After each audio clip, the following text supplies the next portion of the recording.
All right, I think we can start. Whew. Well, let's go say bye to Bloodborne. It's been a long ride. It's been a long grind, but we managed to get it in the end, and I'm super happy about it. So now we're gonna comment on a run that we got the other day. I'm gonna try to point out the most important things. This commentary will probably be able to be used as a tutorial, but yeah, I'm gonna try my best to explain the most important things. So before we start, I'm not gonna talk about like every little detail, like which line I'm taking, where do I recharge the stamina, things like that. So if someone is to use this as a tutorial, if you're getting hits, those are the first two things that you need to check. Is your line good? Or do you waste your stamina? Or do you not recharge your stamina right? So yeah, let's start. So this is the beginning of the run. The run. So you start in waking up in a clinic with this like creepy old dude pumping you with God knows what in your veins.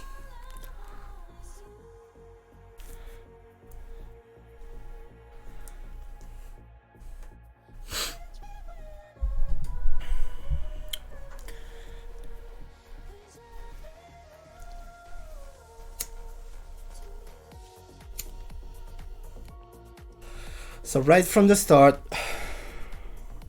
you're gonna have one enemy that you need to backstab. Otherwise, because you have no weapon, you can't, like, it'll take you a long time to kill him. So you stop, charge R2 into the butt, backstab, and he's done. Hey, what up, Splatter? How you doing, dude? So you can pick up these items. You don't need to pick them up, but I like to pick them up. Yeah, because this is a live stream, you're gonna be hearing me talking to my chat from time to time. How you doing, Splat? How's the family, dude?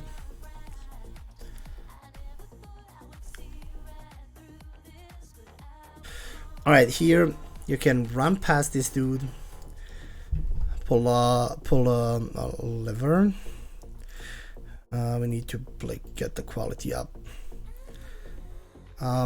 Bait his move.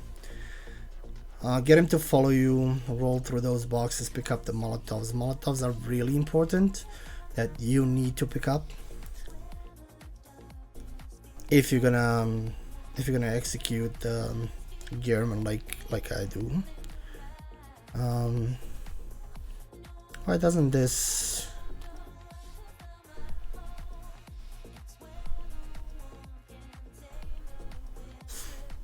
Alright, light the first lantern, go back to the hunter's dream to get your weapon. Just brought your daughter to bed. Nice. So yeah, you can pick up the saw cleaver, and if you're fast enough, like, you can pick up the threaded cane that we're gonna use in Upper Cathedral. You can buy it for 1000 echoes, so it's not really a big deal if you missed to pick it up. And you go back to the lantern you previously lit.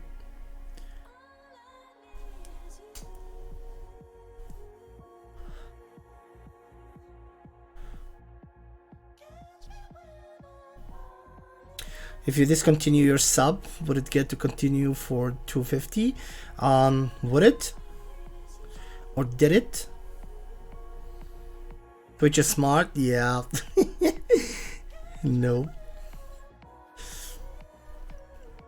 Alright, you jump down, kill this dude. You don't have to kill him, I like to kill him. Pick up some extra Molotovs. This running section, you need to manage your stamina correctly, so pay attention where I recharge and stuff like that. This guy will swing, he will miss.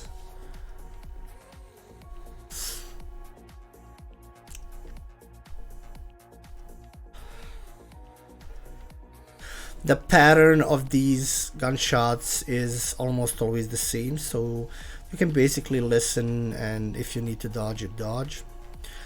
Pick up this blood shard, some extra vials, go down the stairs where the big giant is, and you can pick up some extra Molotovs. Molotovs are really like good in certain situations, so I like to pick them up.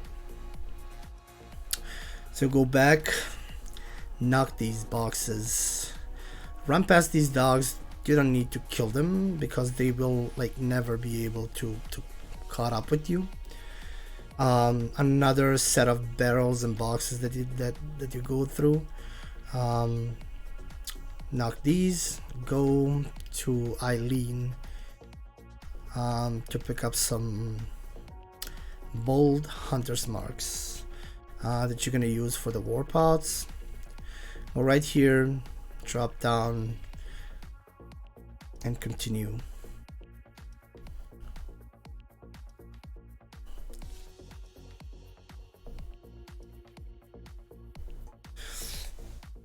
So we're gonna go up and pick up the music box and the Molotovs.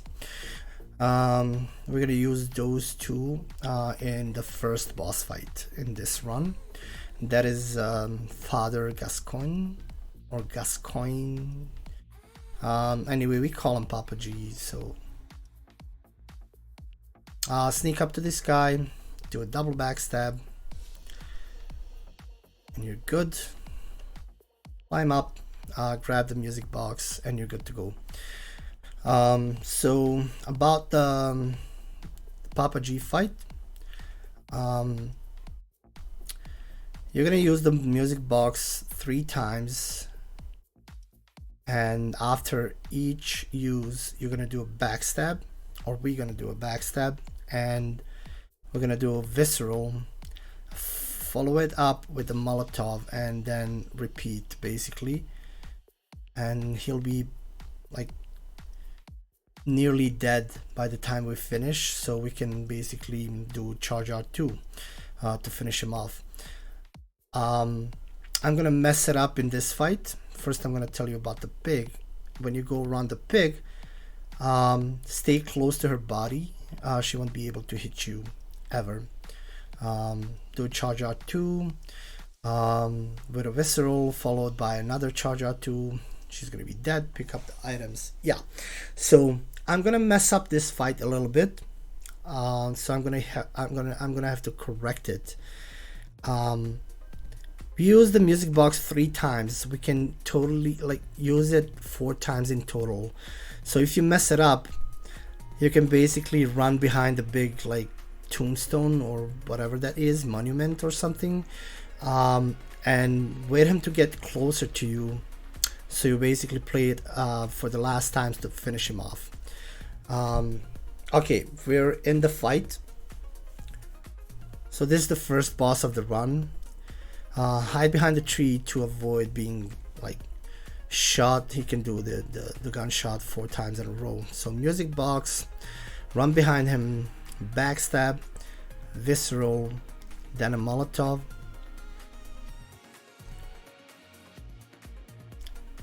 And you always position yourself in that way that he has no like way to shield his back. He shielded his back this time, so I'm gonna correct it with a parry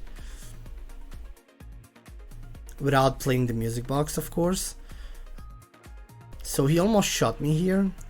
I needed to dodge this, so we play the music box 1 more time with a backstab and a visceral and a Molotov. Now when the explosion happens, you dodge back, run up to him, wait for his arms to go down, and then do another backstep. So this is the part, because of the parry, I wasn't able to finish him off, so I'm gonna hide behind this big like monument or whatever it is and play the music box for the final time to finish him off, and we're good to go. That's the first boss down.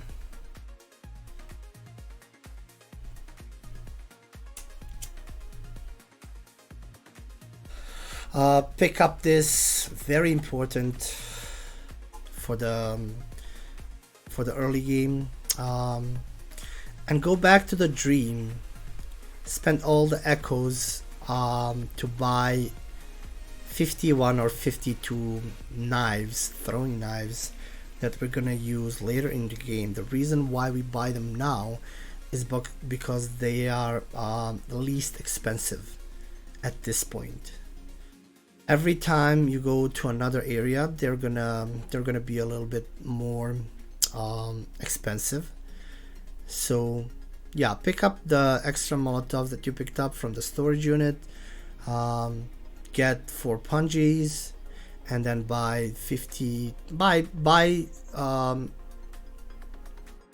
spend all on knives. We bought 52, and go back to the lantern you previously lit.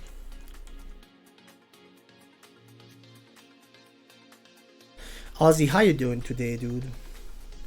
Thank you so much for the 12 months, man.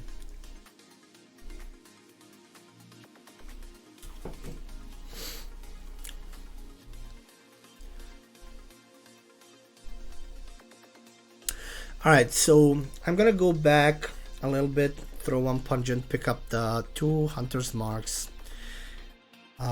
Because there's one spot in Old Yarnum that if a wolf chases you, you won't be able to pick them up. So we corrected before that even happens by picking these 2 up at the beginning of the run. So you're gonna see me prepping before each area, menuing, putting the items I'm gonna use in order to my inventory, to my like quick menu, because I've done this run so many times. I know in advance what item I'm gonna use and in what order I'm gonna use them. That's something that comes with time. It's a really helpful thing. It speeds up the entire run a little bit.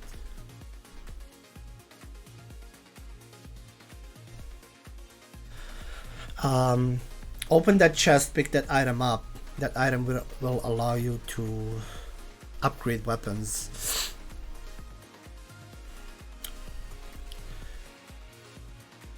Alright, so we are in Cathedral Ward. So we're gonna use 2 Molotovs to kill this, I call them bodyguards, bouncers, whatever you want to call them. 2 Molotovs, run up the stairs to activate the giant. He's gonna activate and he's gonna do the pathing. While he does the pathing, you pick up the armor set and we pick up some vials. You can change your attire here, like you can change the armor set that you're gonna use through the entire run. Pick up some blood shards. We're not gonna use the cylinder, but rest of the armor we're gonna use through the entire run. Pay attention to this pathing here. It is really consistent. You just need to stop running when you like go next to this giant here. Don't run, jog. When you kill the scurry beast, you can run and you can warp out.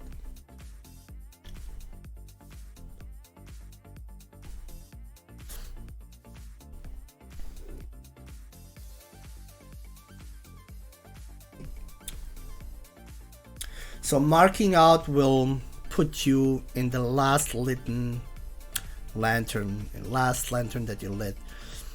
So go through the same passage. This time go left. We're gonna get our Molotovs ready, and we're gonna throw one at this dog here. This dog is really dodgy. He can dodge the Molotov, and then if that happens, you can like shoot him and then throw another Molotov. We pick up those items, we go back and all the way around, not to trigger these enemies, so we don't need to spend any additional mollies or bullets or risk being hit. We run a little bit up the stairs here, go back, position ourselves. Now we killed the dogs with one Molotov. Sometimes they will like get stuck and stuff like that. That's like something that can happen, and there's some different scenarios how that ends up, but I'm not gonna talk about it now. Talk to Alfred. He's gonna give you or give us 3 fire papers that we're gonna use. One we're gonna use against Blood-Starved Beast. Second one we're gonna use against Amelia, and the third one against Rom. Pull the lever to open this passage. We're gonna run down and pick up this gem. Run past this wolf. Sometimes he will chase.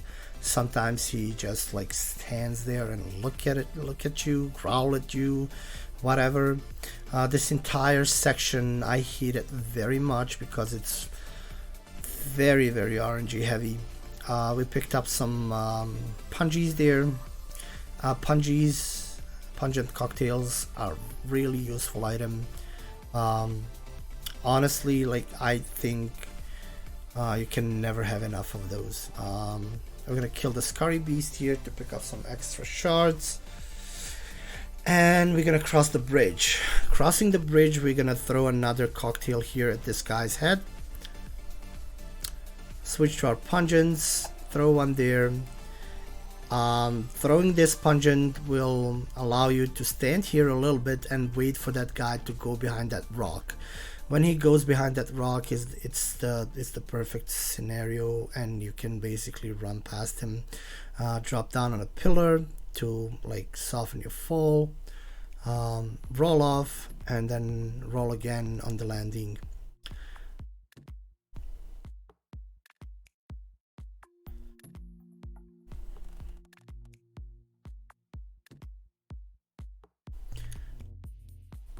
Some cold blood.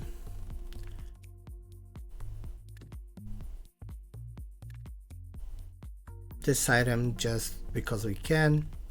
It's not like something mandatory or anything. We're gonna use a lot of pungies here in this area because everything in this area aggroes to them. We're gonna throw one in this pillar, at this pillar. Pick up some extra ones. Throw one in this corner here for that werewolf. This werewolf can be like they're horrible. All in all, they're horrible. I really hate this section in the game. It's my least favorite section. It's, in my opinion, the hardest section to run through if you want to pick up all the items that you need to pick up. So we're gonna run here, ignore this guy, and because we picked up those 2 hunters marks, we can basically not pick these up because I have a werewolf on my ass, and I chose not to go for the hunters marks that are in the corner before the stairs. If you don't hear him chasing you, you can basically pick those up as extras. Pop a pellet here. We're gonna do the fire buff, throw a pungent in the wall, and hit this beast with R1 L1 L1 L1, and then do double backstab, throw another pungent, hit him 2 times with R1. This boss is really dodgy. Basically the idea behind this fight is to chain backstabs, so she like stands in one spot. Because she's jumpy, you're gonna sometimes have to improvise like we did here. Once the BSB is dead, because we didn't lit any previous lanterns, but the one in Cathedral Ward we warped out, so we get immediately back at that particular lantern, because that's the closest lantern to the place that we need to go next.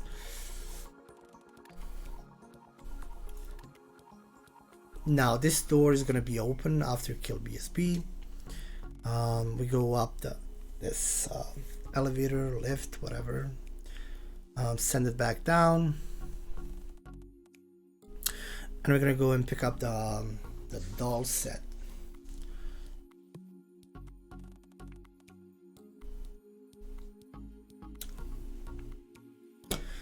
We're gonna kill this curry beast for 220 shards.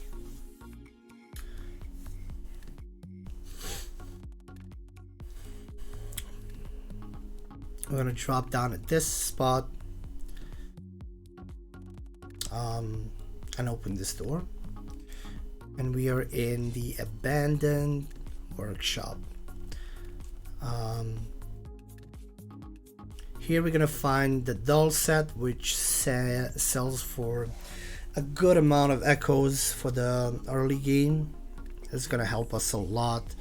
This item you don't want to miss, the doll set, and the umbilical cord, which is a mandatory item for this run. And from here we're gonna go back to the Hunter's Dream to level up and to upgrade a weapon, infuse it with gems and stuff like that. Buy some additional stuff that we need if we need it. The reason we kill the doll is to avoid the dialogue. So if you don't want to kill the doll, you don't need to kill the doll. It's nothing, it doesn't change anything. So up to +3, put the gems on, buy extra pungies with insight, and we're gonna sell everything here. Everything that we don't need, we're gonna sell.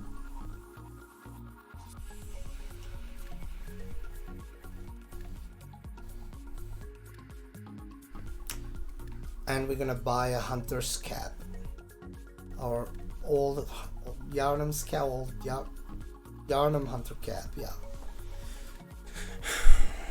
We're gonna equip it, and we're gonna level up 22 strength, 22 skill.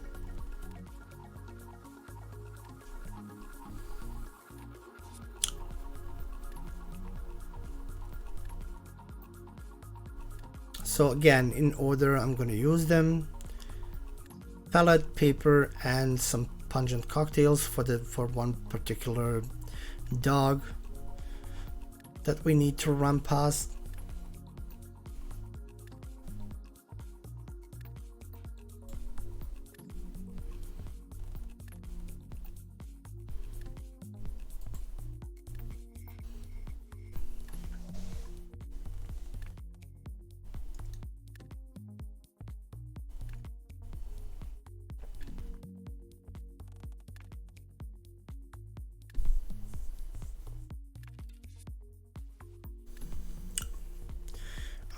Kill this beast.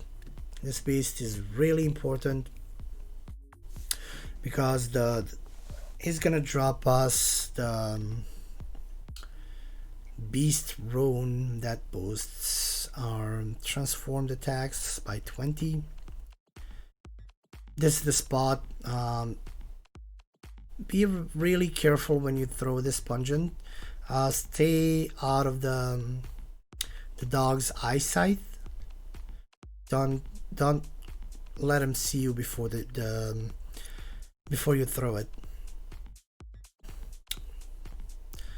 We're gonna open this door, this gate, pick up this item. It's gonna trigger those guys to turn back, and it's gonna trigger Giant to start walking and go back from where it came.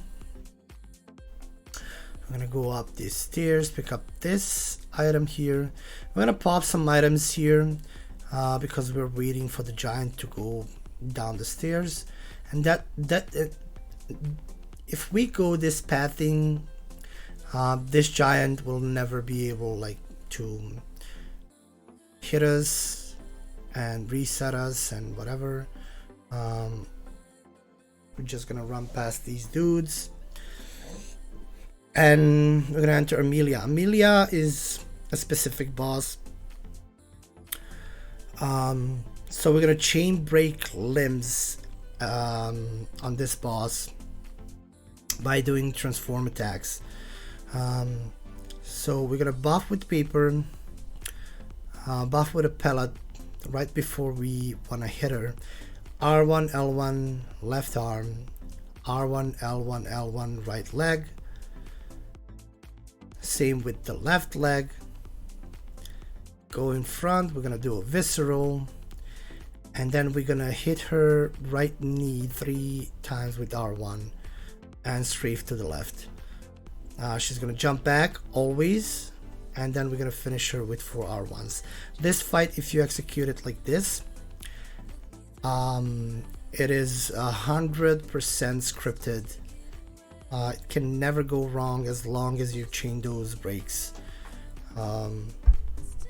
Like really nice fight when you learn how to execute it. Very satisfying fight. It honestly makes you feel like a badass, and in the beginning of the run it really like boosts your mood.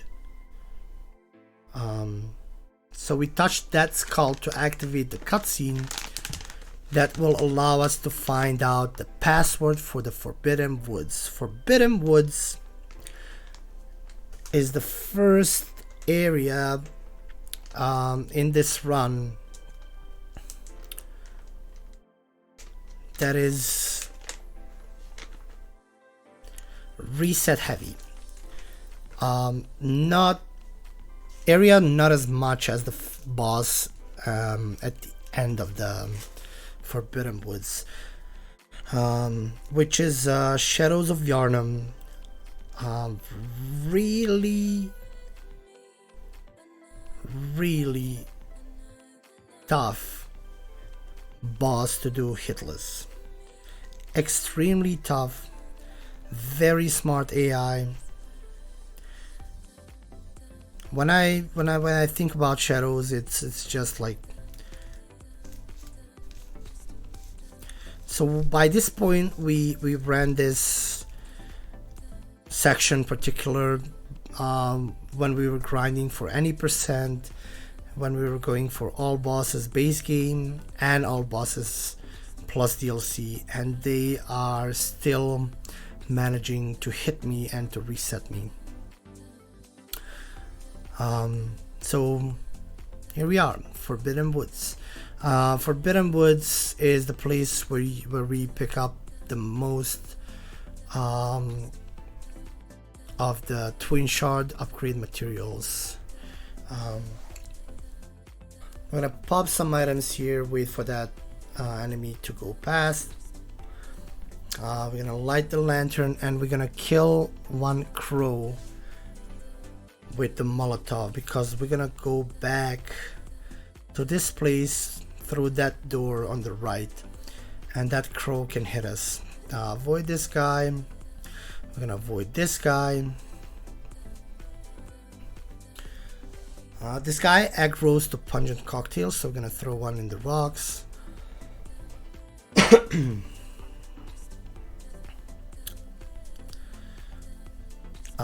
Kill this curry with a Molotov. Pick up the shards.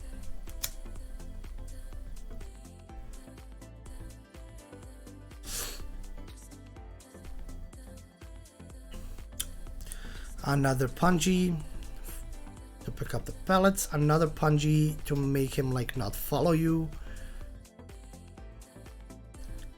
I like to do this section very methodical.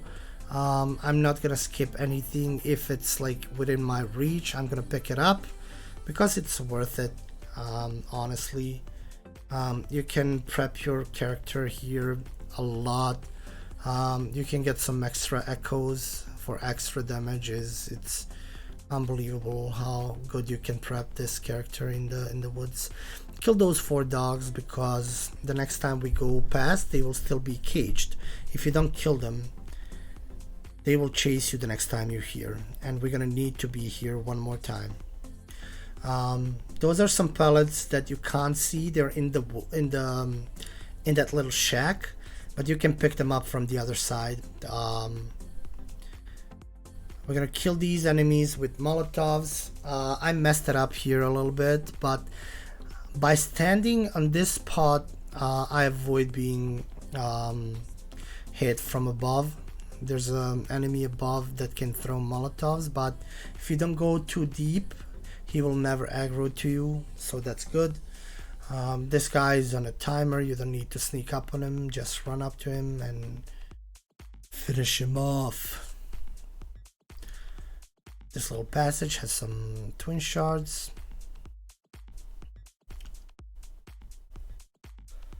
And some extra cocktails.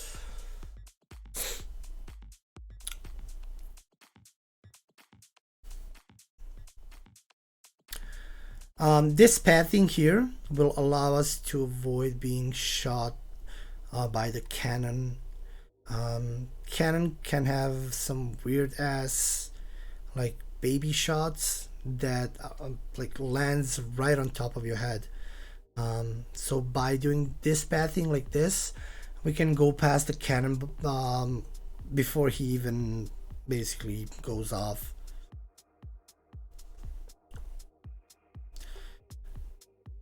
Here I'm going to pick up the hand cannon, which is an item for the left hand,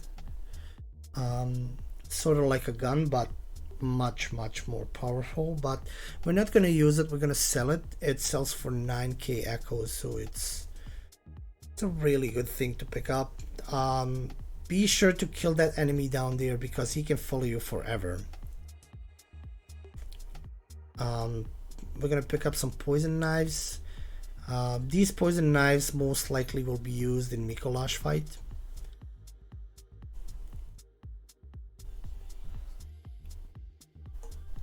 And this is the hand cannon.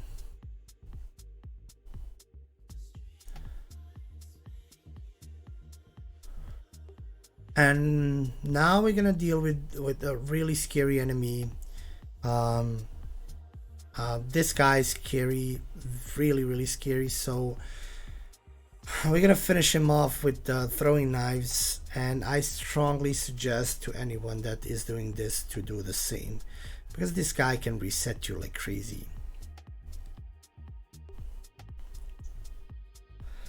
Here another shard.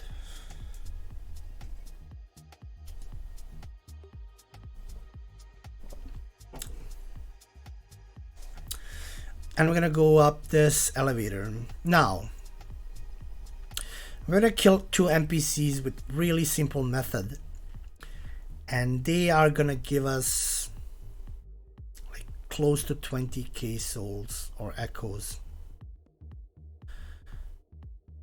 This guy will aggro at your 3rd hit. No matter with what you hit him, on the 3rd hit it will aggro. Go down the elevator, he's like dumb enough to fall down and die. As soon as he dies, another one of his league members, I call them League of Dum-Dums, will spawn. You bait him, then you run to the elevator and wait for him to transform his weapon, or to get to those like little set of stairs, and he's gonna do the same. Hence why I call them League of Dum-Dums, because they're stupid as fuck. So we got some echoes by killing them.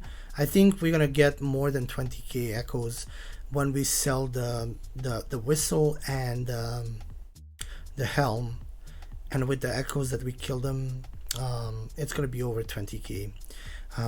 This guy, sneak up on him. He's a really bad enemy. Chain 2 backstabs. He's dead. I'm gonna drop down, pick up some insight and some additional twin shards, and we're gonna be ready for the shadows fight. So we're gonna go back. Here I'm taunting the snakes because I feel good. I felt good in this run. Actually, I felt that good as soon as we killed shadows. I kind of called the run. I said, let's go get the run. This is the run. And it really was.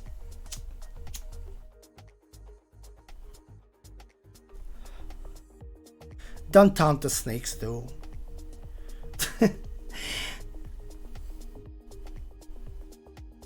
So we use the hunter's bar to get to this lantern, and now we're gonna go back to the dream. We're gonna level up and we're gonna upgrade the weapon, put another gem on, buy some pungies, sell some items and stuff like that.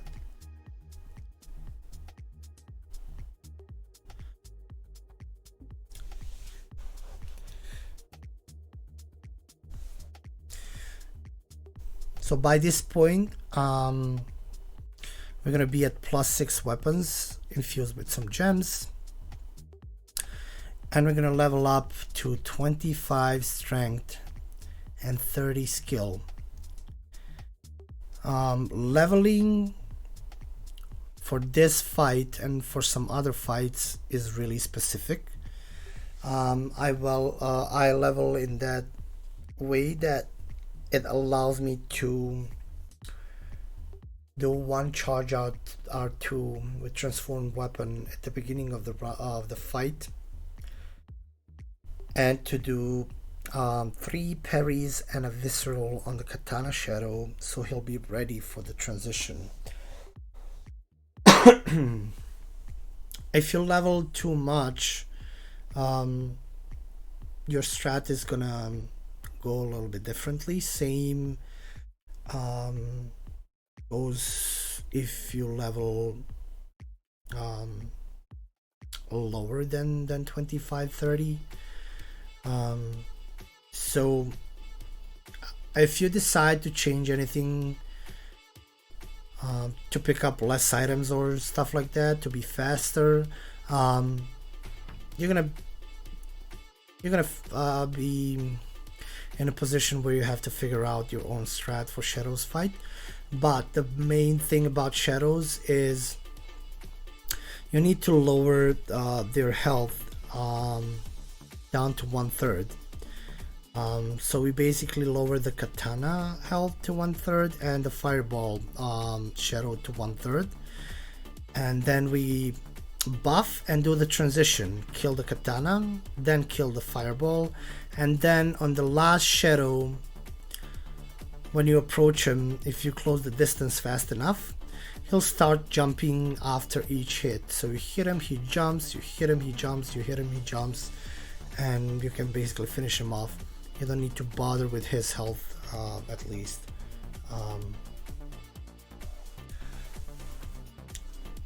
This running section looks a bit scary, but it's really not. As long as you manage your stamina well, you're never gonna be hit here. Woods are like surprisingly not reset heavy when it comes to the area, but shadows, oh man, shadows are a horrible boss. So at the start, they are gonna allow us 1 free hit, charge R2, and now we're gonna parry the katana dude. do the visceral, and repeat that 2 more times. We're gonna hit this guy as much as we can when we can.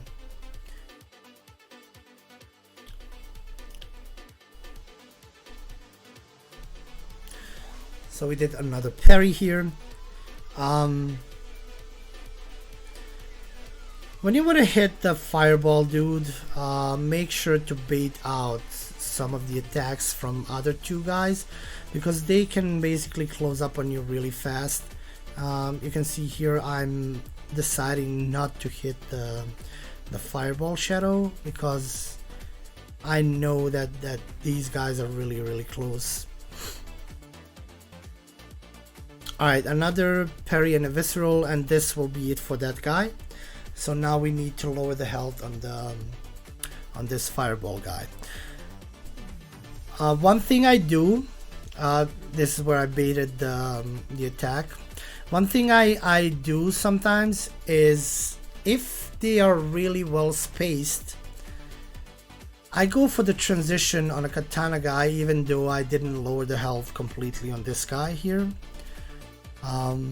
Because spacing is really important when it comes to the moment of that transition. If you don't space them well, you're most likely gonna get hit, and you're most likely gonna be in a position where you need to reset, at least in the sub 5 grind. So I chose to hit him once, and he jumped in my direction. So this is the well spaced, so I chose to go for the transition immediately here. This katana dude and a candlestick guy were very far apart, so I chose to go for that transition. I hit this fireball dude twice to lower his health, and now we're in a position where we can one-shot him. So we did that. This is a good RNG.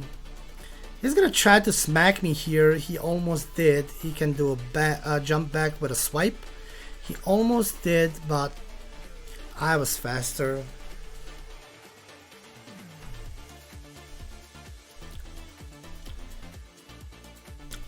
Recharge your stamina to the full here.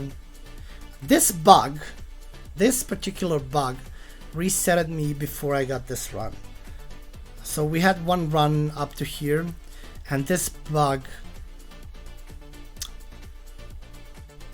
killed me because I couldn't finish it off. Like, I did recharge my stamina to the max, and when I started hitting the bug, I did 4 hits, and on the 5th, like, I couldn't execute it because I was out of stamina. So really important to recharge the stamina to the max before killing that bug. This bug you shoot with a gun, bait him, and finish him off with some charge R2s with a transformed weapon.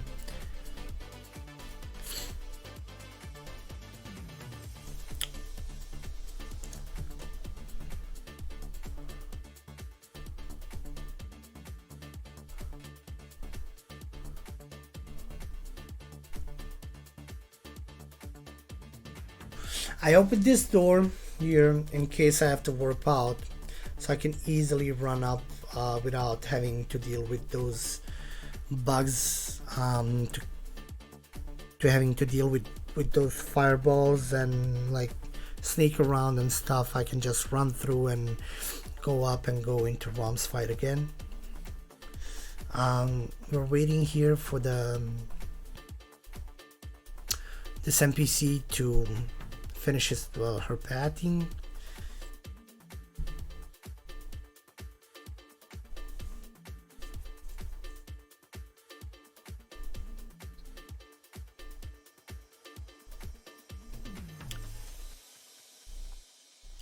And this is the spot where basically call the run. Even though like this is very early game in this run, I felt really good this day, and like somehow I knew it. I normally don't call the runs but something about this run felt really good.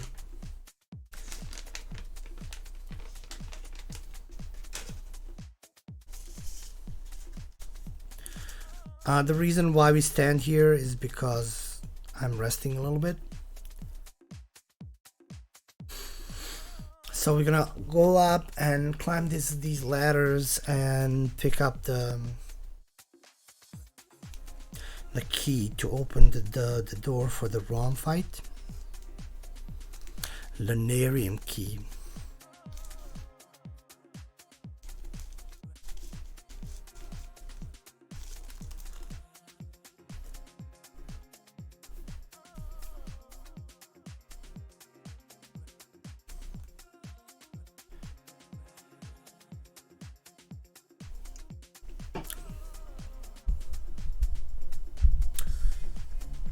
We killed that guy for some extra echoes.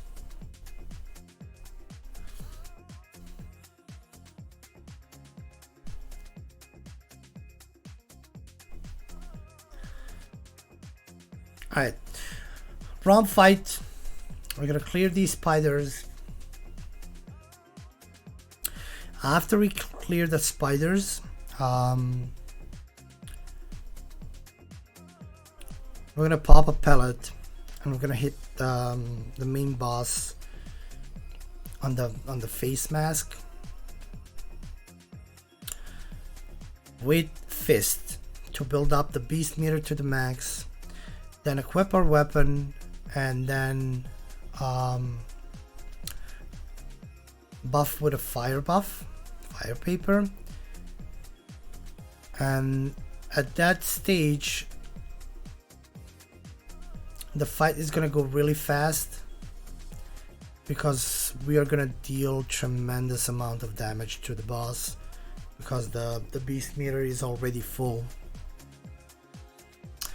I'm gonna fail to one cycle ROM here because I did 2 R1s on the finishing hits instead of 3 R1s that are followed by L1. But I'm gonna finish ROM with one throwing knife. At that point she's gonna be on really low health.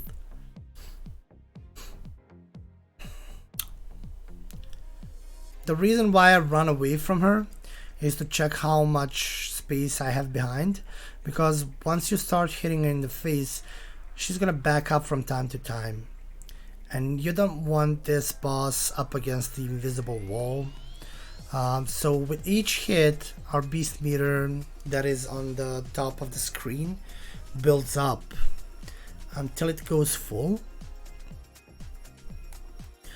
When it goes full, we're gonna buff with fire paper and we're gonna do R1 L1 and then 3 R1s and immediately charge to R2 to hit her on the other side of the body, which will cause a stagger. So R1 L1 R1 R1 R1, charge R2.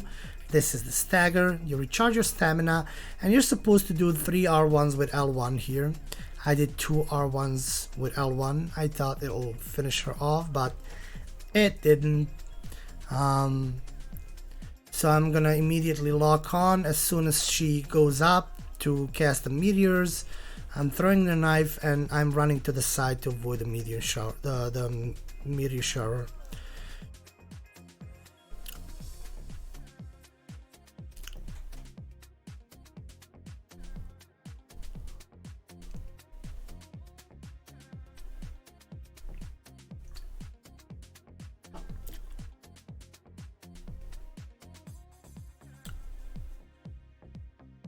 Approach the Queen of Yarnam. I'm gonna trigger a cutscene that will warp you in area called Yahar Gul. So in the beginning, when we first started routing this run in any percent, Yahar Gul was a really tough area. One of the most difficult areas to run through. Now not so much. Our routing is really consistent here. So again, I'm gonna prep the items in order I'm gonna use them.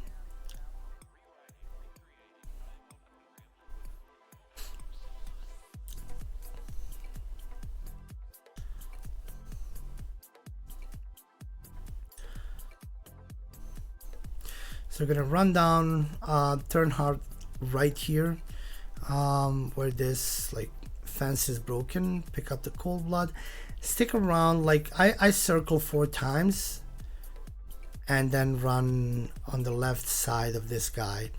If you don't stand there, it will sometimes block you. If you stand there and like count 4 circles, it will position himself in that way that will leave your left side open and you can run past. Run down these stairs. Again, I'm not gonna explain the pathing in details because it's really hard when you're explaining something that is pre-recorded. I would have to like pause and explain how we do it, but I'm not gonna do that. Whoever wants to use this as a tutorial, you can basically see with your own eyes where the pathing should be, like where you need to run, how you need to run, where to recharge the stamina. Like I said, I'm not gonna explain that in detail. So what we picked up here is Upper Cathedral key. Upper Cathedral is very worth doing, even in any percent, in my opinion, because it will allow you to pick up a badge that will allow you to buy blue elixirs and beast blood pellets with insight. Really useful items.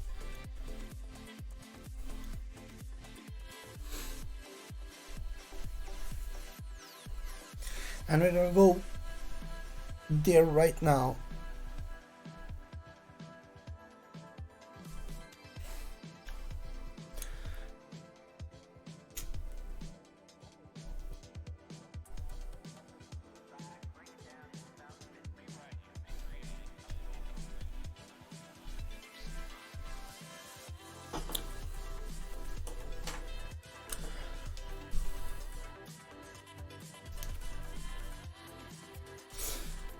So from the Cathedral Ward Lantern, turn right.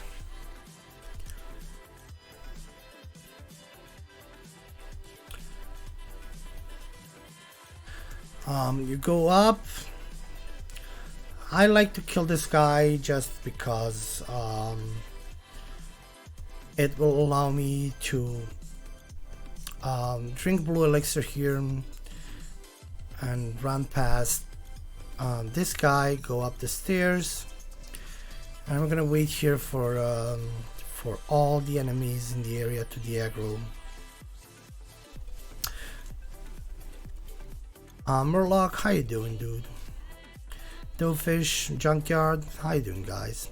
So once they're de-aggroed, we're running past them without any danger of being shot.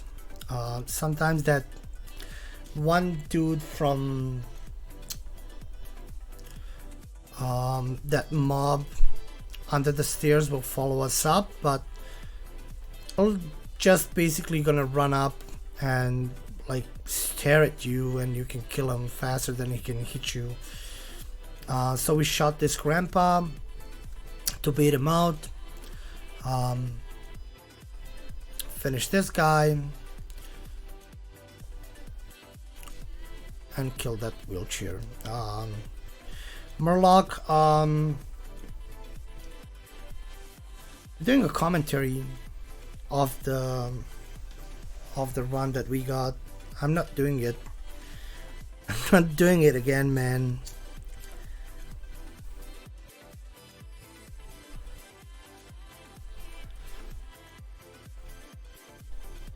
So run up, pick up the, we picked up the blue elixir here. We're gonna equip it immediately.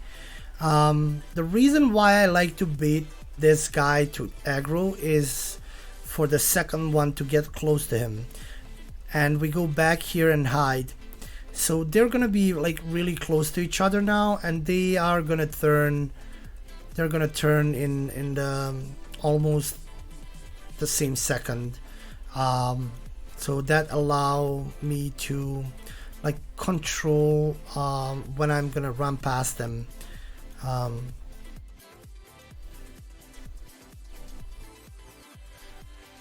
You was worried for my sanity? Just read the title, man.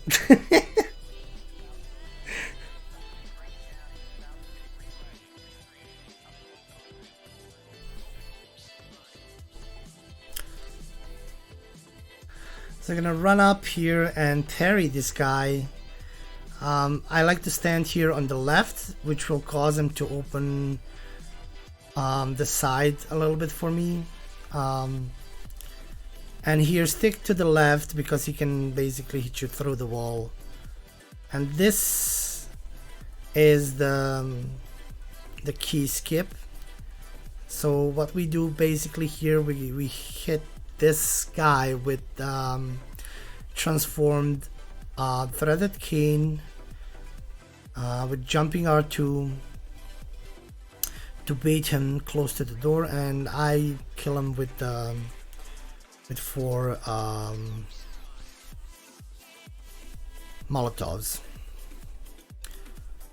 We're gonna drink blue elixir here and throw some punjies for these guys.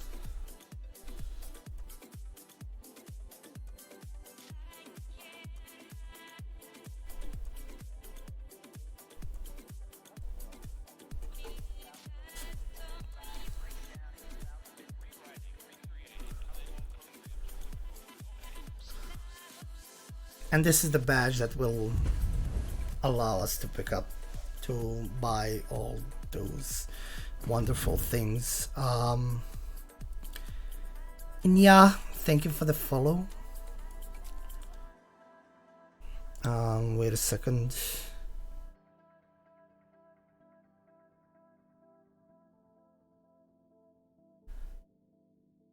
We need to pull our notifications on the top of the screen, man.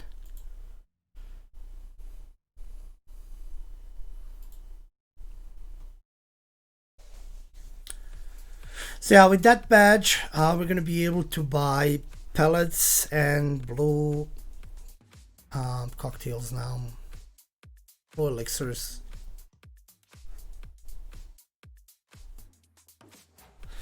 The chat during this run was funny as fuck. Yeah, we had a lot of fun.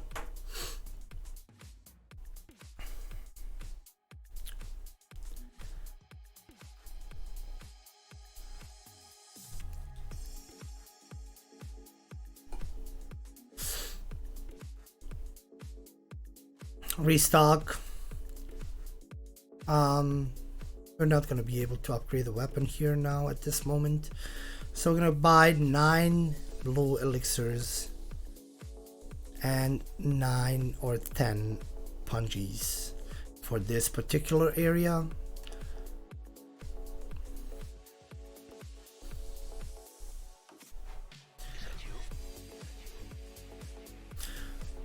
Level a bit more. So after 25 strength, we're putting everything into our skill up until 50 skill. When we get to 50 skill, we're gonna start putting points into strength again. The reason why we put points into skill in this run, because a lot of late bosses are done with viscerals, and skill does amazing job for your viscerals. So we're gonna drink blue here, run down these stairs again.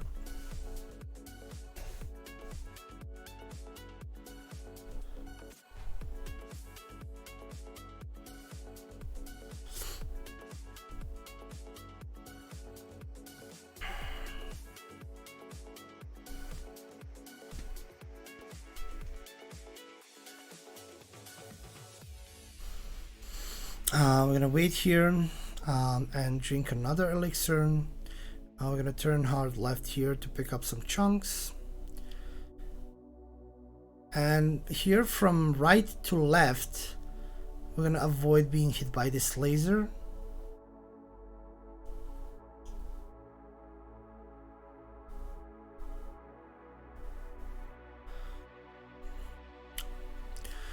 This guy will give us 3 chunks, I believe, 2 chunks.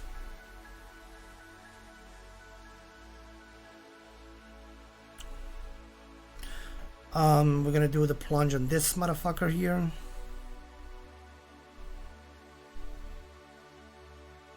I got the gesture, man. Like, fortunately, we got the gesture at the spot where we weren't in danger.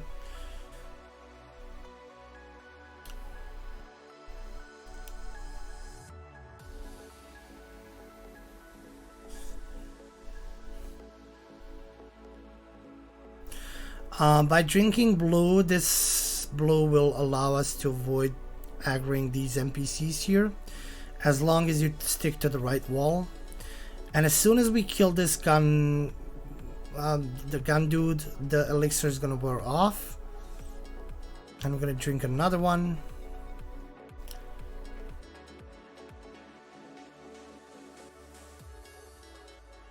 Trigger this guy to jump out.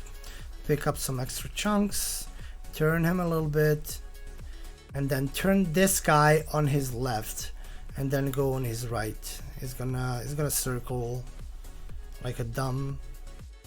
We picked up some bolt papers and some extra chunks. This guy here is braid dead.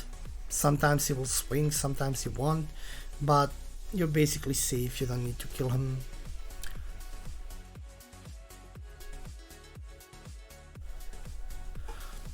We're gonna throw a cocktail for the doggos.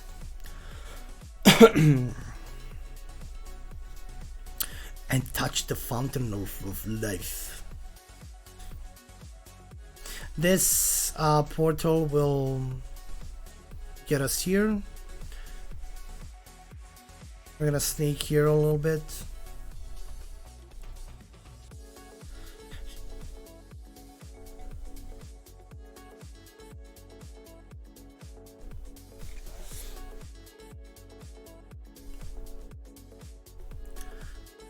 We're gonna trigger this guy to shoot, and we're gonna kill him.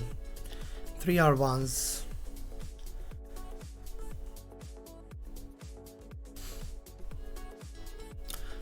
Throw a punji here, pick up the gem. This gem is really good.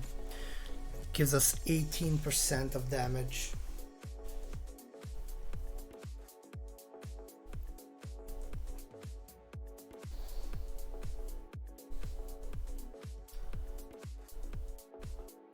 So we worked out. Now we're gonna level up some more and upgrade some more.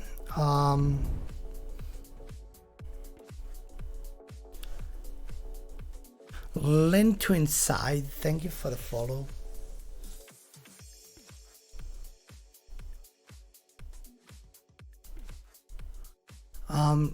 Once again, I'm always gonna check like if I can restock on anything.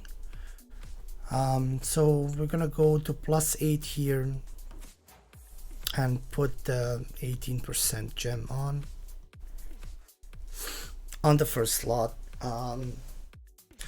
We have no inside, we can't buy anything. So now we're gonna go and pick up some extra items and go into the Parl Dark Beast Parl boss fight. Parl is basically the only boss in this game that I like truly feel sorry for. Because when you think about it, Parl is just like lying there.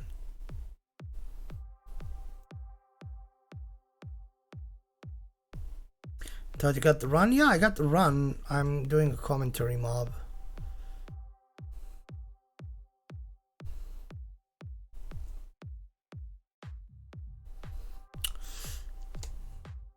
I'm gonna kill some enemies here. How you doing, mob?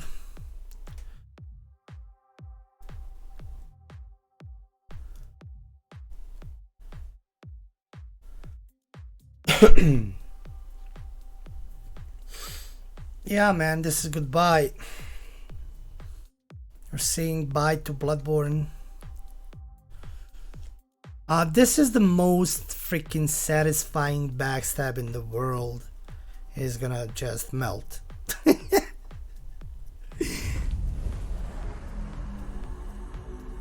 Astarte, thank you for the 3 months.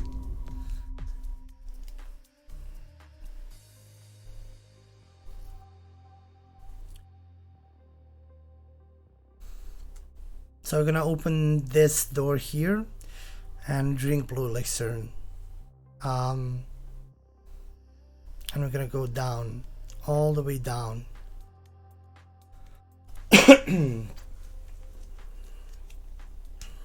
Past this deformed werewolf.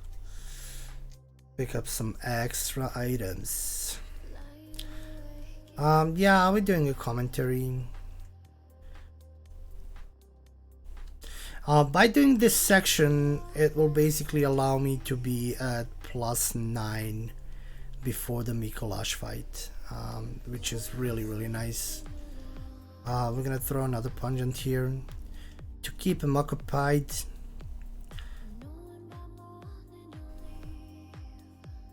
And into this little passage here, which will lead us to the Dark Beast Pearl.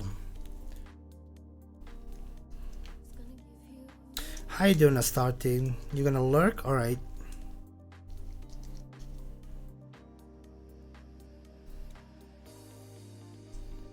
Some more chunks. Really tasty. You're drawing? Cool. Okay, we're gonna eat a pellet here. And we're gonna basically destroy Pearl. R1L1 leg, R1L1, R1L1, R1 to the head, visceral, and the Pearl is history. Your first emote is gonna see the light of the day soon. Oh boy. What emote is gonna be? What emote is that gonna be?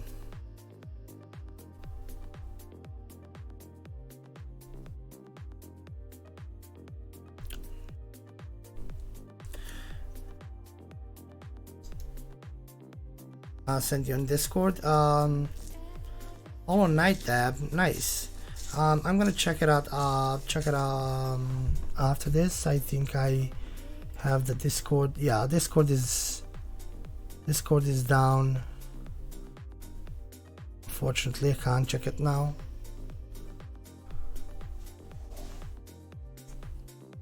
Oh, maybe we can.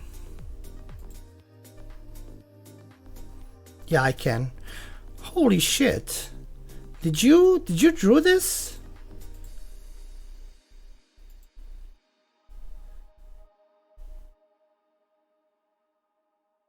Oh my god, this looks so good. Holy shit. Who's this for?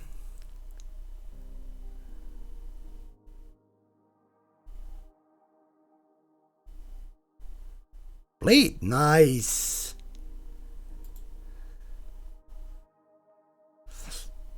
So yeah, we killed Pearl. We're gonna repeat the section, but this time we're gonna go to that fountain again. Nice, Astarte. This is like really good. Again, the same thing. Throw a punji for the doggos. Touch the portal.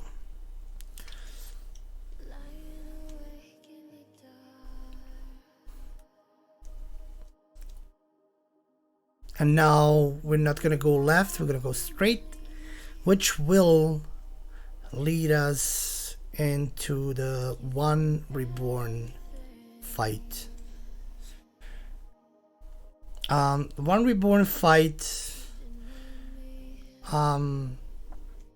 is not very difficult. It has some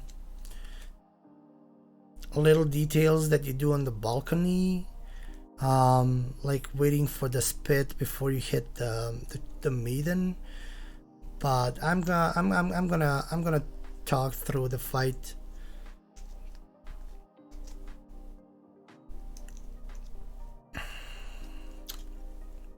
So at the beginning of the fight, I ate a pellet. You don't need to eat a pellet in the beginning of the fight. I was talking to my chat and like it was crazy. We laughed and I got like totally mixed up. So we entered this on the left side, like this little door on the left side. We run up here as soon as the spit is done. We hide behind the big pillar to avoid the spit. Then kill the lady. Kill the third lady. First lady we're gonna skip because we're gonna go back all the way. We're gonna stand here and let him like get a little bit closer to us, and we're gonna run across. Doing this, it will allow us to kill the chime ladies on the other side without being in danger of a grab. Here I'm waiting for the spit. He did it.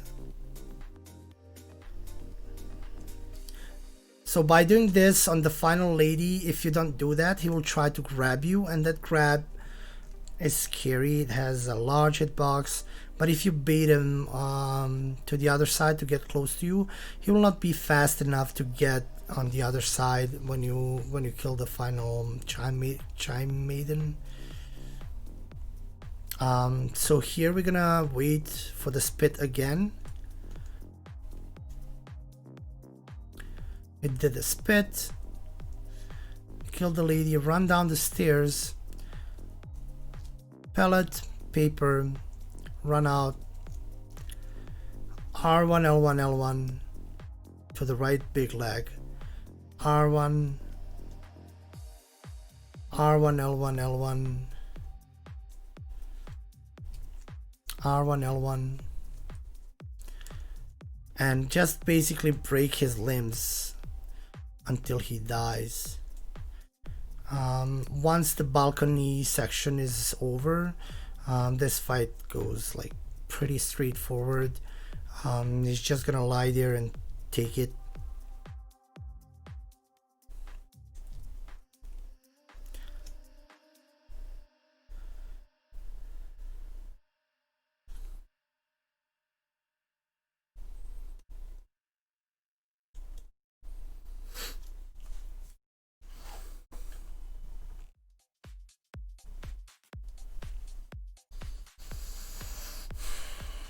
PB 0.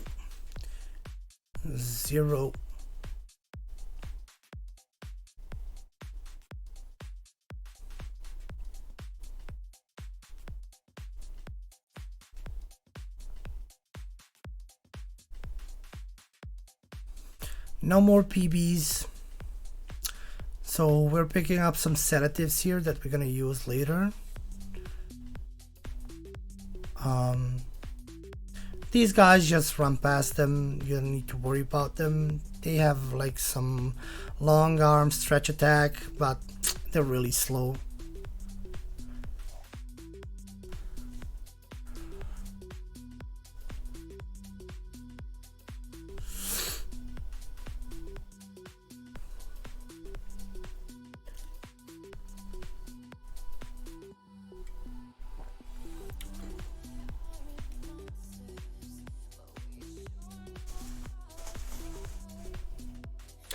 And here we are in a Nightmare of Menses. This section is kind of specific. This silver beast needs to be killed with visceral or with fire damage in order not to spawn those little freaking worms. So we throw one punji and finish him off. And safely kill this curry beast, which will give us 3 chunks, I believe. Yep.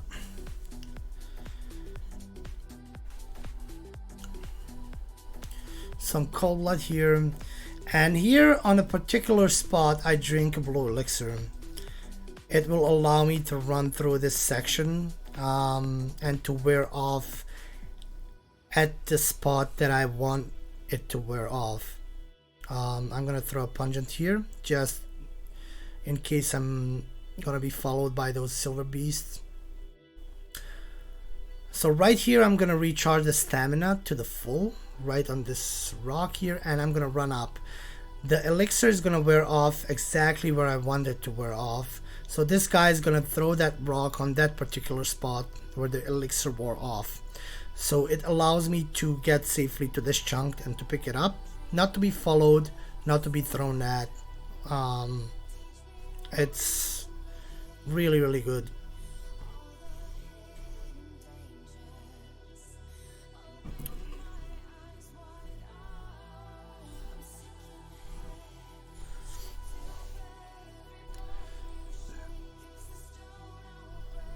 On the right here you have some King Cold Blood, really good item, very safe, not much of a time waste to pick it up.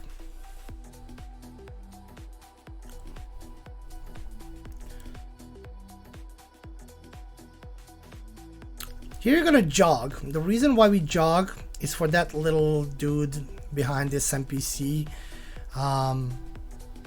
Goes through this like door and he won't block you.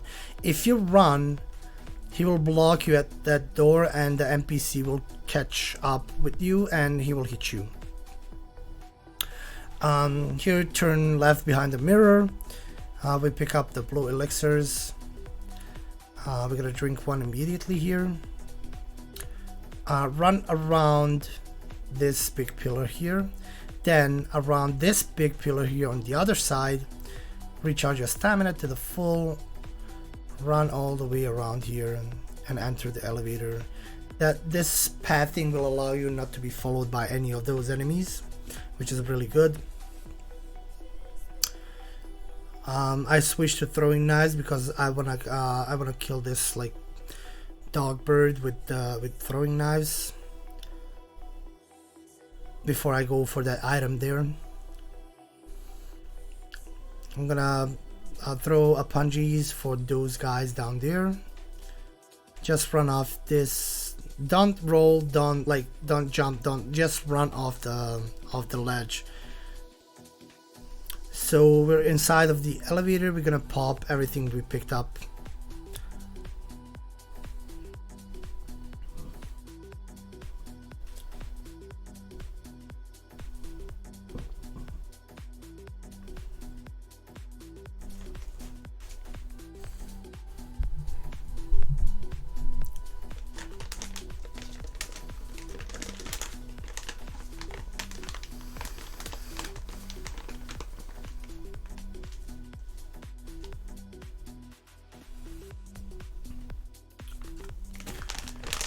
Now it's time to level up and to upgrade to +9, restock, equip the gem on the second slot.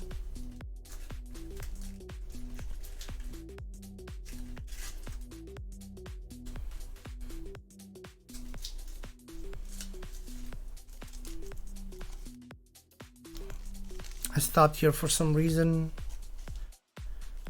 You're gonna see me like stop from time to time.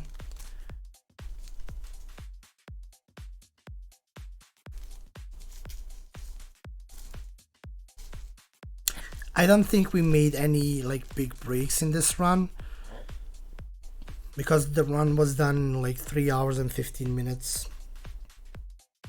maybe in 3 hours and 5 minutes, because we talked like after the run a lot.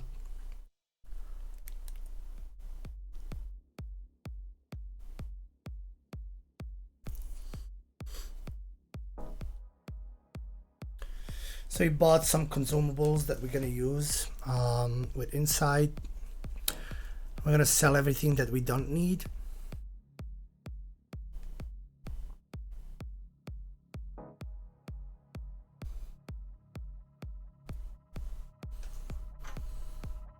And we're gonna level up. I think we'll have 46, yeah, 46 skill.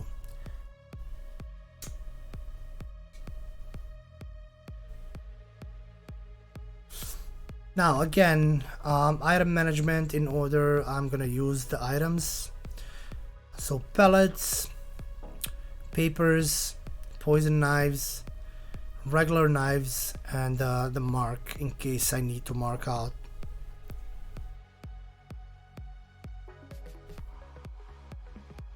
Gonna draw emotes for yourself. I wanna see that.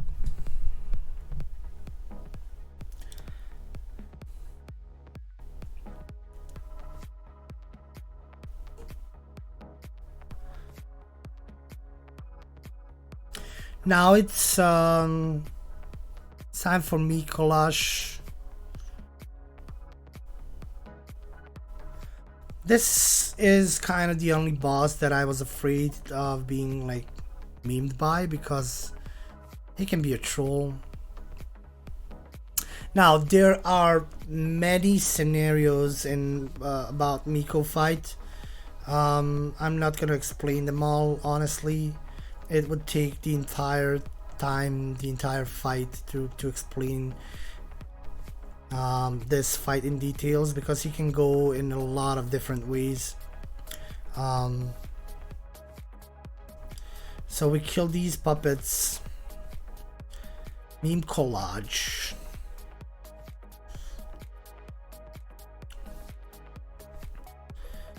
Basically what you need to do is force him to go into that room. And this is where the fight activates. He's gonna go into that corner there, and as soon as you enter the room, don't enter it too deep because you will trigger the puppets. Just enter it and like lead him out. Explain the Swedish Miko. R1, L1, L1, L1. Dodge the auger. 1 poison knife. 2 poison knives, 3 poison knives. We'll start taking poison damage. R1, L1, L1, and a charge R2. And he will continue to take damage from poison during this phase transition. Coves, what's up, dude?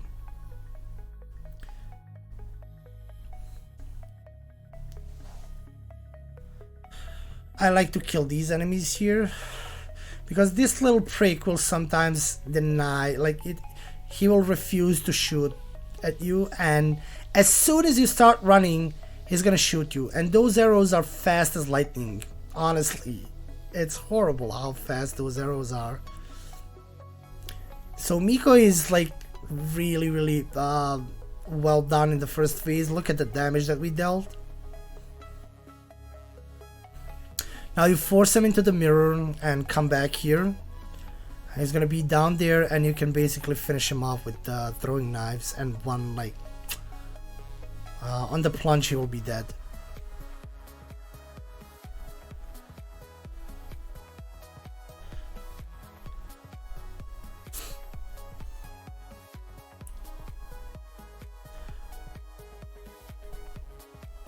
The reason why we do this is in second phase, Miko has one attack called Call Beyond, which is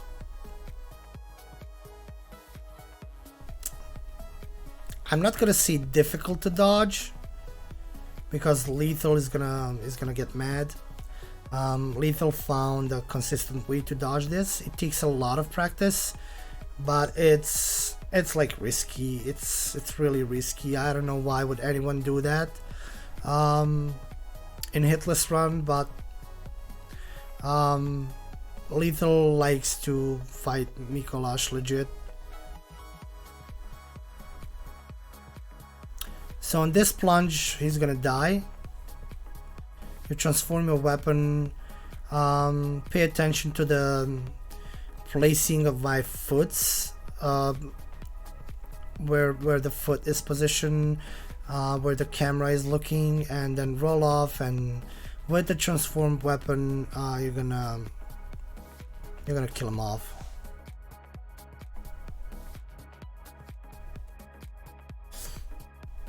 All right.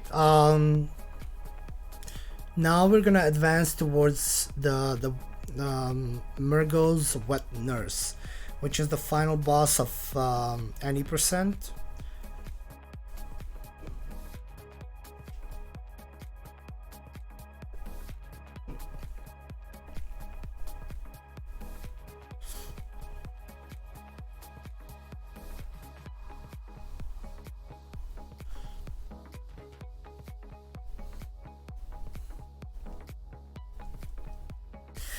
Explain the Swedish Miko, and he uses the dance game emote because he's a mod, even though that emote is banned.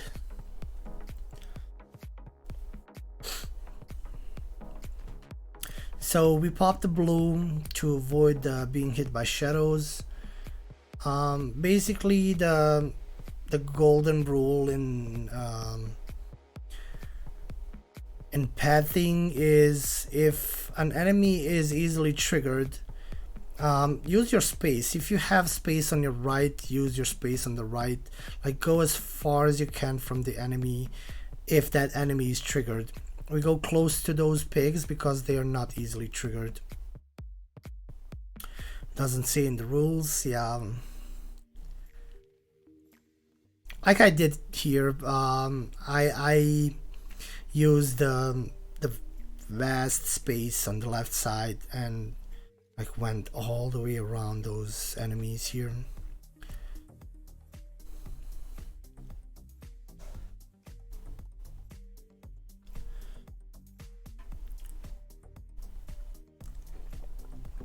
This elevator is tricky. It killed many rounds.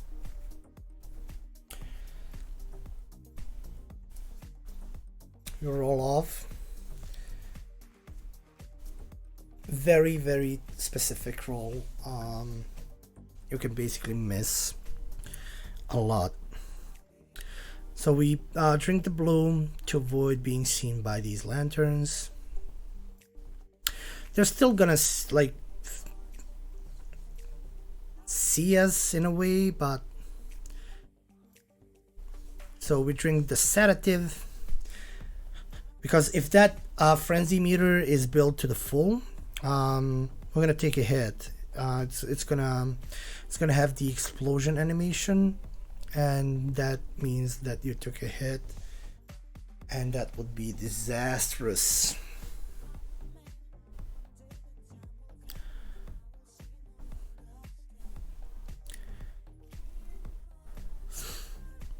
So the reason why we come down here is to pick up the gem that we picked up, these insights here, and a blood rock, which will allow us to upgrade the weapon to +10.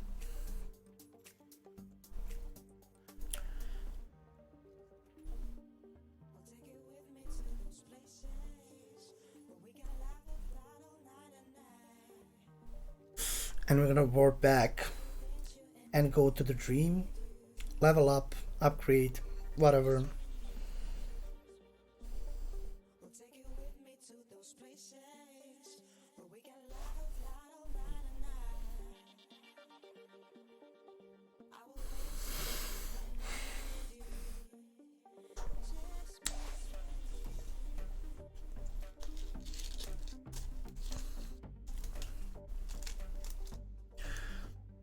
Hey Ozzy, are you gonna be able to use those emotes even though you don't stream? You are, right? You have 3 slots from the start, right? So on the second and third spot, equip the gems that you picked up in the previous section.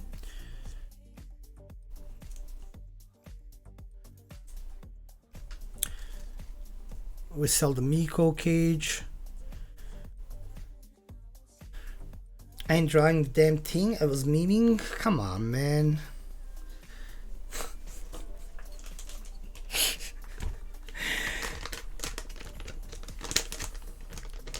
Alright, so we're ready for the Murgo's Wet Nurse.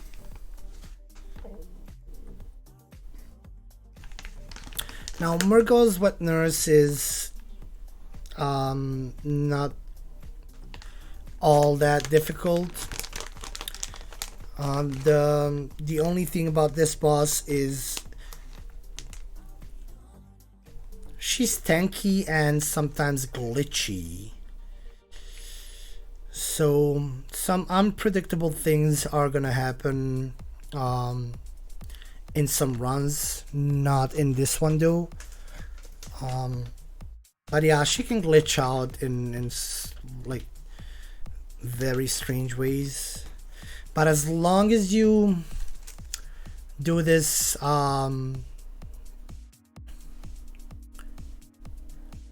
like you're gonna see now, you're gonna be fine.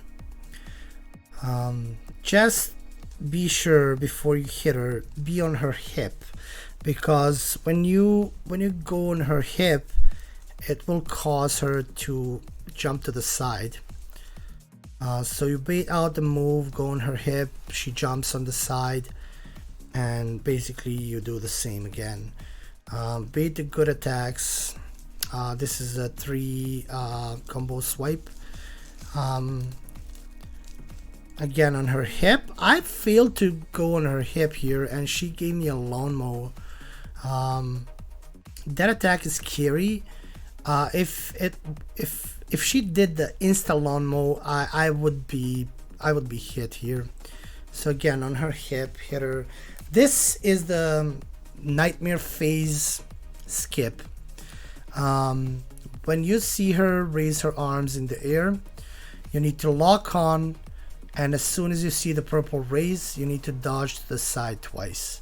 That way you're gonna avoid being in that nightmare phase.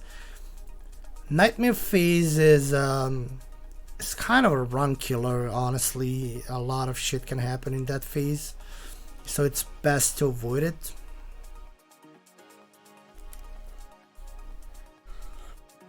We deal shit ton of damage.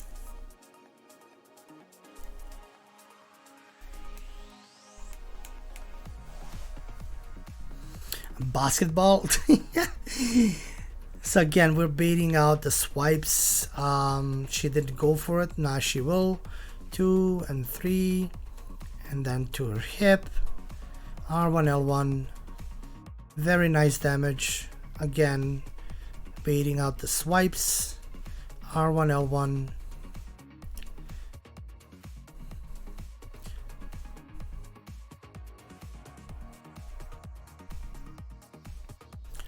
Pepper bro, what's up, dude? Again, we baited out the swipes. R1 L1, and she's gonna be dead now. And that's the end of any percent.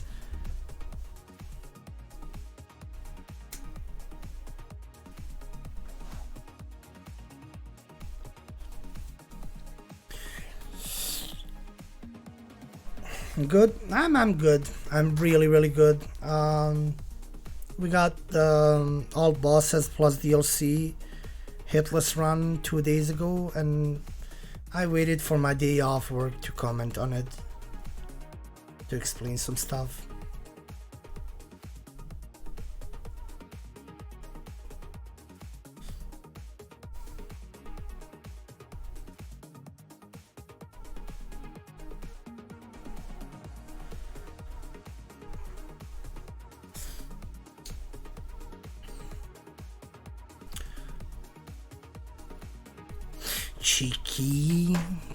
Cheeky.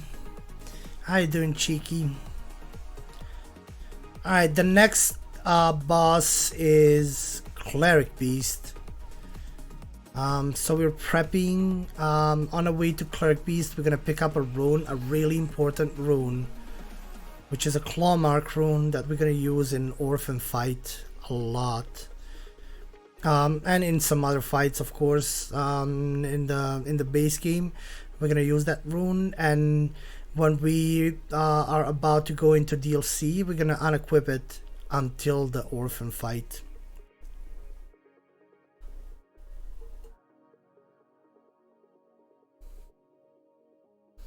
I know you are too, yeah.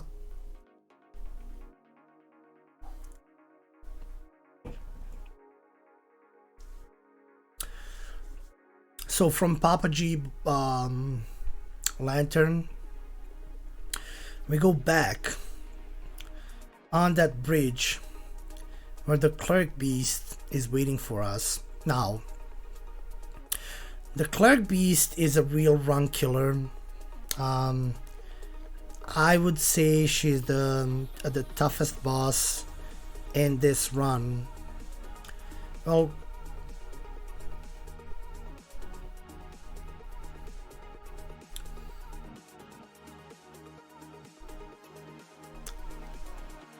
Orphan might be tougher than Cleric, but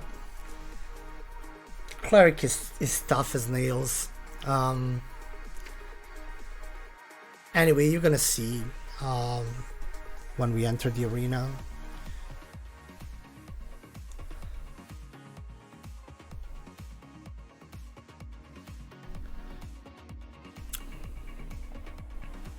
For all weapon achievements, do you need all guns? Yeah. Now this guy resetted me the night before this run. He jumped on my head and caused a stagger. So I'm shooting him now. I don't want to take any chances. This is where we pick up the claw mark rune. Throw pungent, throw Molotov. This guy will die. Claw mark. And now we're going to fight the toughest boss in this run. I call this boss the boss. Very, very, very tough and difficult fight. I'm not even gonna try to explain to you. I'm just gonna let you watch.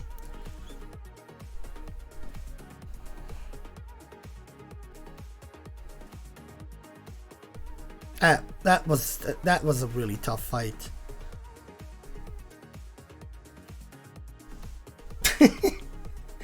Like the Miss Noble in Sekiro, yeah.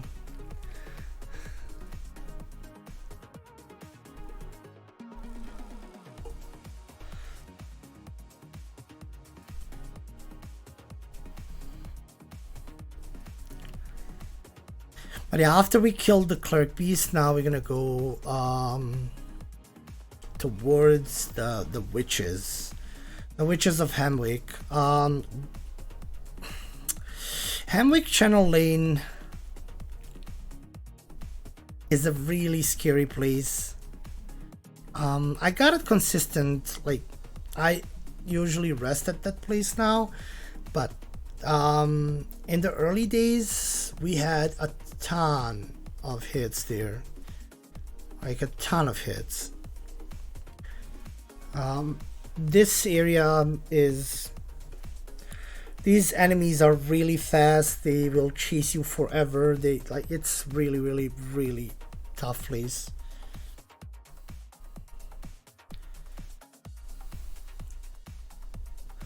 Yeah, the boss is so tough that I warped out the first time.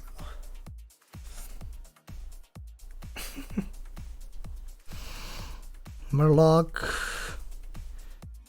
Emotes are approved. Nice.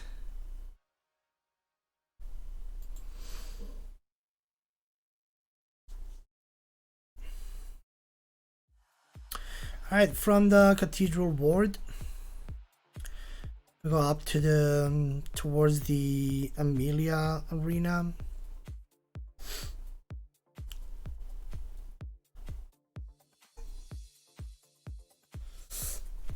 And we're basically gonna kill a lot of enemies on the way because we can.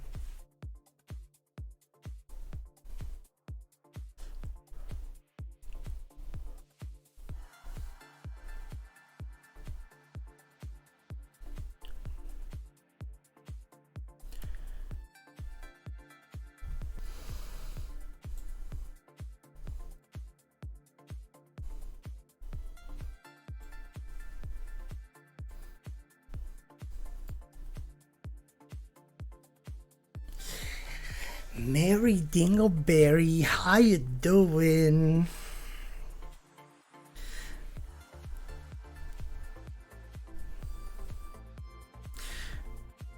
Hitless speedrun new game plus 7 next? Nah, I'm done with Bloodborne. I'm gonna speedrun it, but not in a while. I'm through with Bloodborne for a while. So we threw a punji up on the tree, which causes those dogs to like just tear at it, like they just tear, and they don't move, and that's really good. Did you get the run? Yeah, I got the run the day before yesterday, Mary. We're commenting on it right now. So we drink blue elixir here. This is the area where you're gonna like drink the most blue elixirs in your life. Running R1 on that bitch. Congrats, thank you, dude.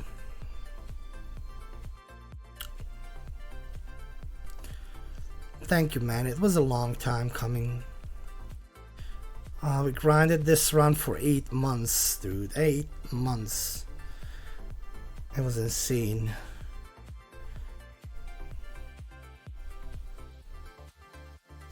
Moon? No, I got that run a long time ago, man. Moon was... No, Moon was not the problem. The DLC was the problem here.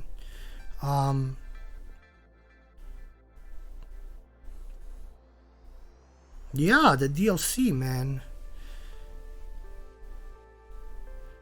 We got the all content run. Well, all content, all bosses plus DLC. No chalice dungeons.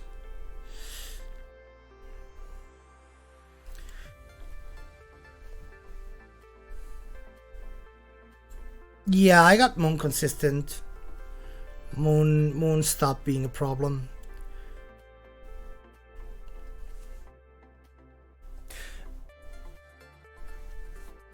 Running R1 on these guys. I like to finish them off, like I like to kill them.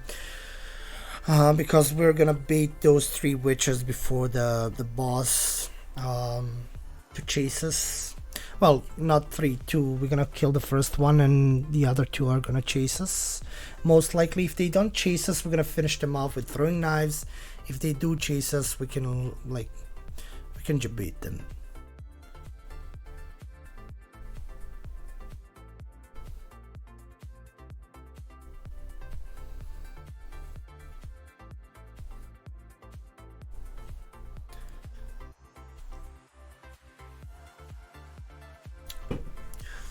We're standing here and waiting for them to turn.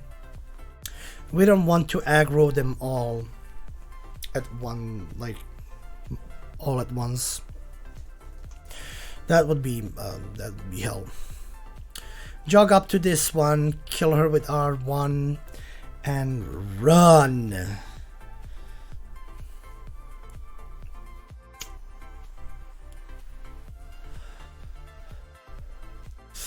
How have you been, Mary? You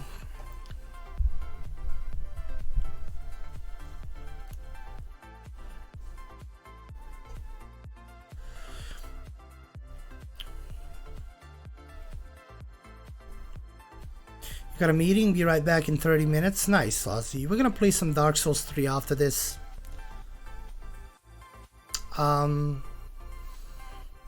Liz chose a weapon that she wants me to finish the game with. We're gonna do some like viewer weapon choices to chill a little bit. Okay, this is the Witches of Hemwick boss fight. As soon as you trigger boss fight, warp out and spend that insight that you get from triggering the boss fight. Because when you're in this arena, if you have any insights, you're gonna get additional enemies in that boss fight, and I honestly, personally, don't want that. And in the run, It's not something I want to mess with.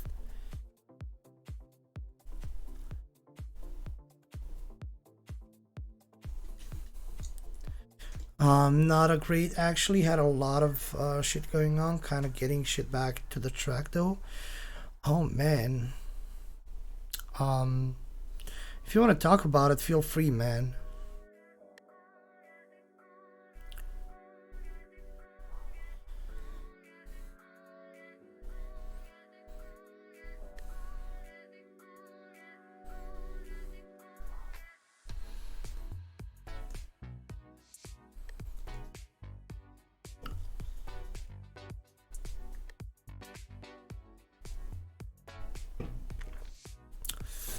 Alright, cool. So we dumped the inside. And now we're gonna go back into that fight without any insight active.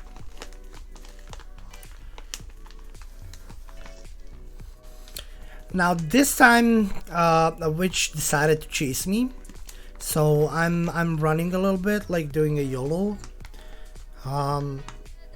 I didn't have time to kill that one. I was praying not to get a quick swipe and she didn't do a quick swipe. So that's good.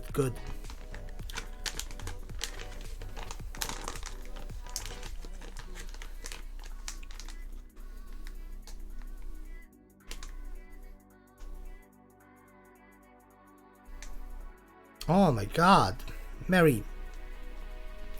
I'm sorry, dude. I'm sorry to hear that. But yeah, like when things start falling apart, they find a way to start falling apart like all at once. All at once, dude. I know that, and I felt that multiple times in my life. But once that like hard period is gone, it's gonna be better again, man. I'm sorry to hear that, dude.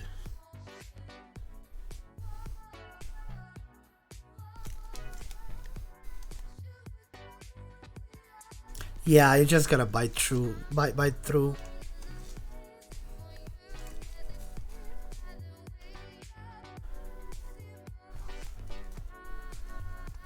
Okay, we're gonna repeat the same. Jog up to the first one, kill her. I think this time I'm gonna bait them around this tree. The last time I didn't do it. Oh no, they stopped again. Okay, I'm gonna kill them with throwing knives again.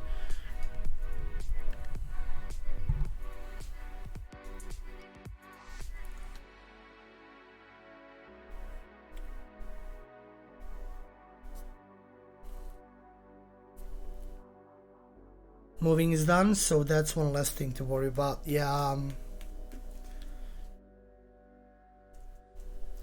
Are you in the same area? I guess you are, right? You're in the same city.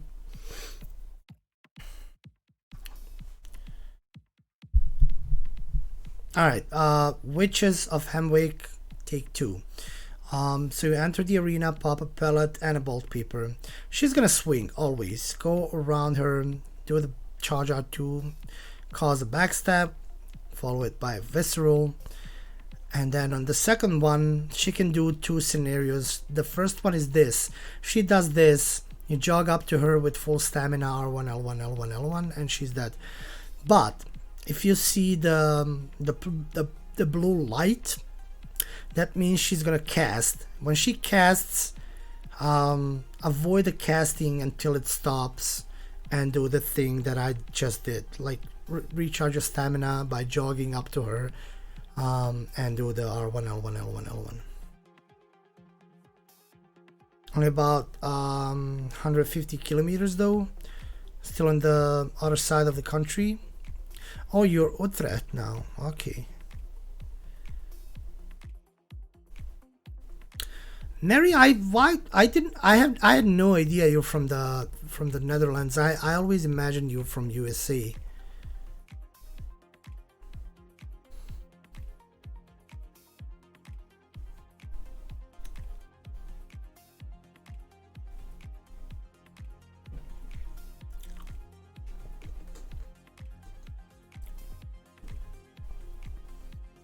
Yeah, for some reason I always imagined you're from USA.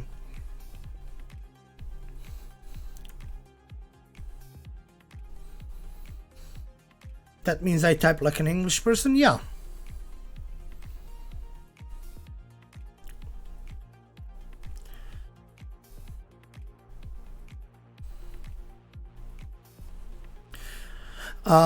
Okay, so this is the section where I go for the last umbilical cord. And the Kanehurst summons. Why I do this now is because I've decided to move German and Moon as early as possible in this run, because those two bosses kills, or like, they will kill a lot of runs. So I've decided to move them early. So if I take a hit, I'm resetting earlier, and that's like, honestly, it helped me a lot not to feel pressured when I fight German and Moon, which resulted in them being like extremely consistent. Since I moved Moon and German early in the splits, I think I took 2 hits from them in total, which is really good. Yeah, it's me, Tizor. How you doing, dude? How you doing, you handsome motherfucker? Hey, Lefty.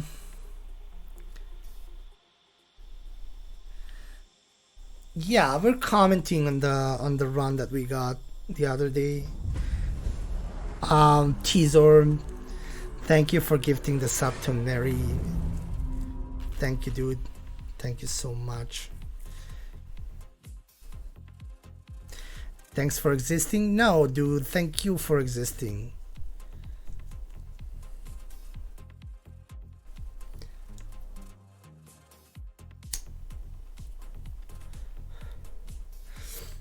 Tizor is like the one of the nicest people on Twitch. A really gentle guy. Very friendly, very chill. Like, I love watching his streams, so give him a follow. He does challenge runs as well.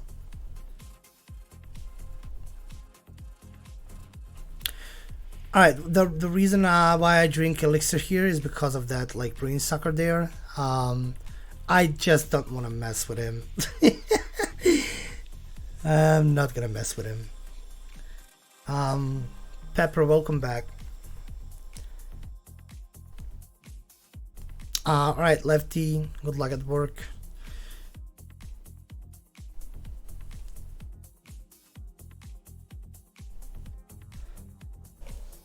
Alright, this is where we pick up the Kanehurst summons. I'm gonna kill this little blue piece of shit. Pick up the summons and then I go to the... What's the name of this NPC? Yorshka, right? We're gonna kill her and we're gonna slap her in the butt, and she's gonna love it so much that she's gonna die.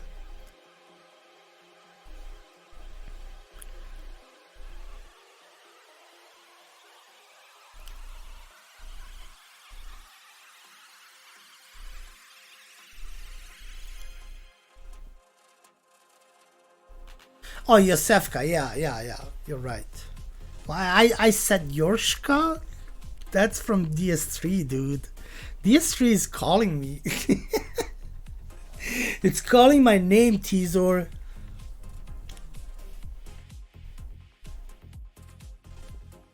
Play it? We will after this.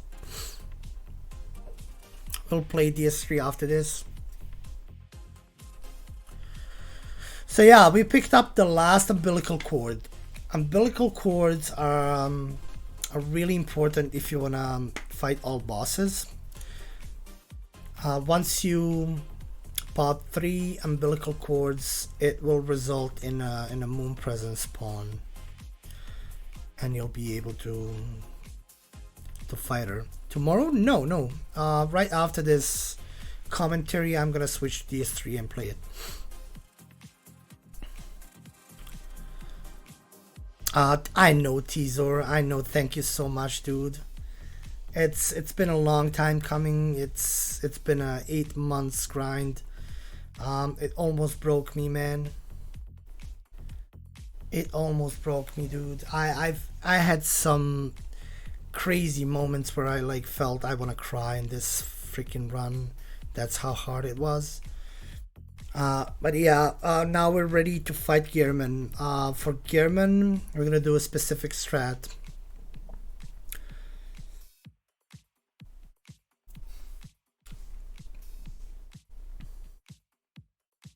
So we have 30, 50 strength skill, 30 strength, 50 skill, plus 10 weapon, gems, runes, claw mark and beast rune. And we're gonna do a parry and a dash L1. I'm checking here for the umbilical cords, if they popped. Sometimes you get the animation, they don't fucking pop. So yeah, we're baiting this attack here. Parry, dash in, L1, dash out. Dodge his attacks is a really fast motherfucker. The next parry, we're gonna do a visceral. This attack where he jumps up has the freaking impossible hitbox on the landing. If you're not far enough, you're not gonna be able to dodge it ever. It's like it's gonna hit you like 95% of the time. Hey Liz. So I'm waiting for the right attack to execute a parry. He's gonna do it now. I think after this combo.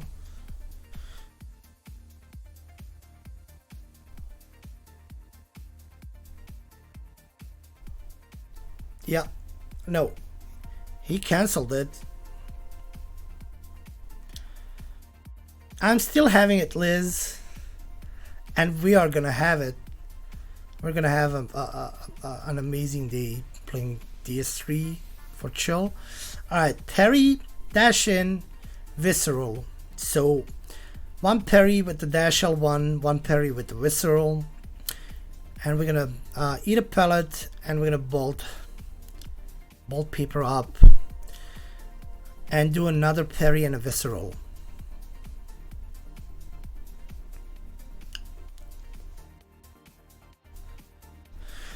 This fight is like extreme test of patience, because sometimes he will idle like forever. So after this visceral, we have to hit him with 10 throwing knives. That will get him to the threshold where the next hit will cause a phase transition, and during that transition we are able to finish him off without having to deal with the phase 3.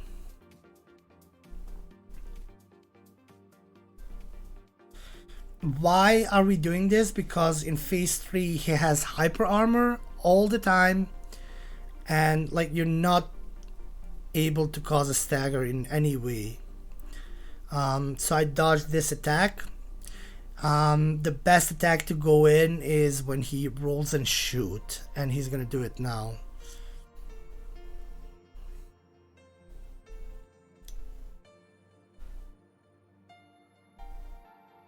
So dash in, L1, L1, L1, L1, go around, backstab, visceral, he's dead. And we are gonna warp out to debuff and to spend insight for the moon fight.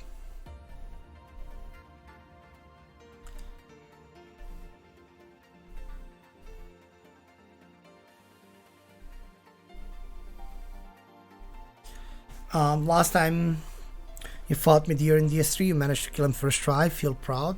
You should feel proud. Okay, this boss is an absolute fucking bitch. Very, very tough boss to learn. Extremely tough boss to learn when it comes to hitless fights. She can do a lot of shit.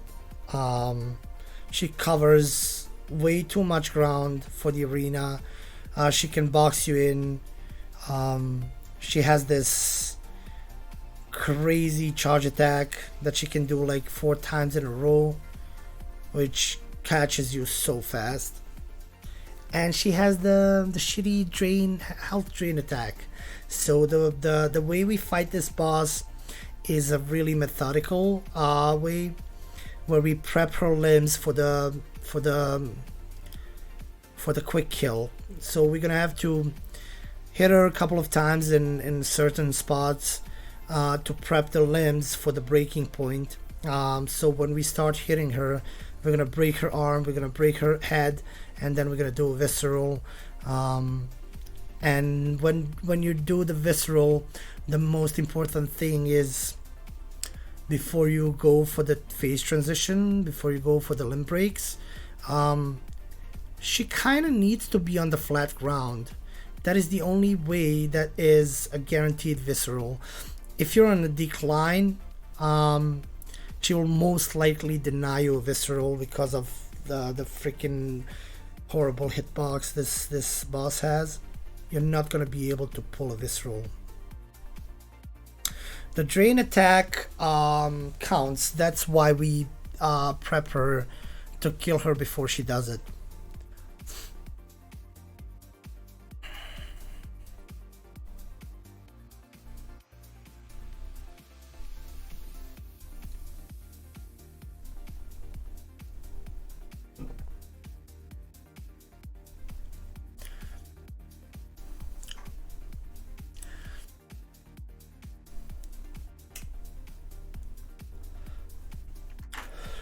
Alright, so for the first 2 hits in the left arm, we're gonna bolt paper only. No pellets, bolt paper only. If she does the charge attack, run away, or if you're cornered, roll under it. We only punish the jump attack and the tail swipe. Everything else we just avoid. She's doing another charge. I'm checking how much space I have behind me. You have to have some space behind you always in this fight. So never go to the corner of the arena, ever. Because if she decides to do a charge attack and while you're in the corner, she's gonna box you in, dude. Alright, I missed here. If you miss, don't panic. Wait for another opportunity and connect. Like, no reason to panic whatsoever. You missed, so what? So this is the charge attack. When she hops, you can roll under that hit. She's gonna do another hop. I rolled to the left here because that pole almost messed me up. It was a really scary moment. So now with 2 transformed unbuffed weapon, hit her in the head. So I'm waiting for her to see what kind of move she will do, so I can reposition myself, transform my weapon back, and buff with bolt and with fire paper. She is doing the charge attacks again. She got stuck here. This almost caught me. That breach is insane. So I'm trying to like lead her down to the flat ground. She did this. She got stuck behind the pole. I decided to abort it and to wait for the better opportunity. So I'm gonna roll under this attack, go back again on the flat ground. She's gonna do another charge attack. I'm gonna roll out of it and she's gonna jump now. And now I hit her head, break her hand, break her head, 3 R1s into L1, visceral, transform your weapon, and finish her off with 2 R1s or R1 L1, whatever. And as soon as you get this nightmare slain, you're gonna have to warp out, not to trigger the ending cutscene. This will allow you to proceed through the game without ending it or starting the NG plus cycle or whatever.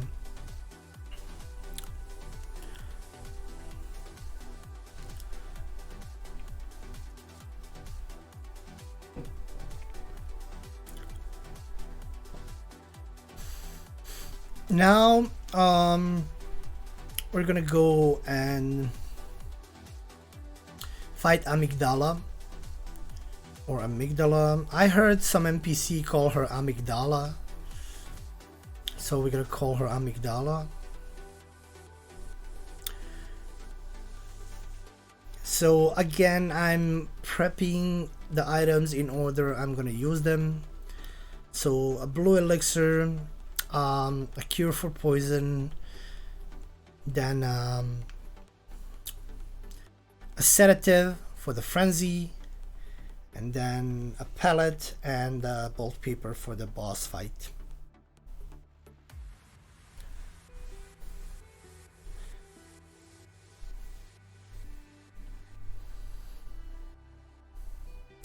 Patches the spider called him that? Yeah.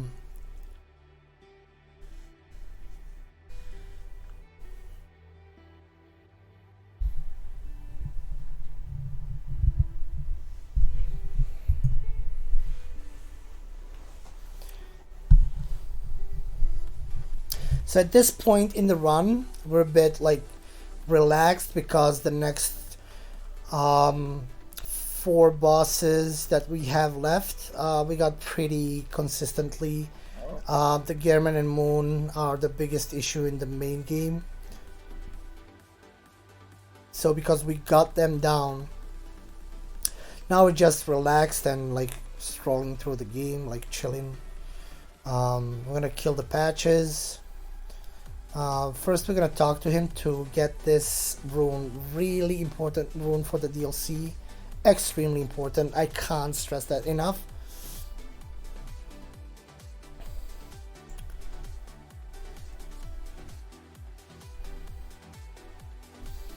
Rom dies in 3 seconds.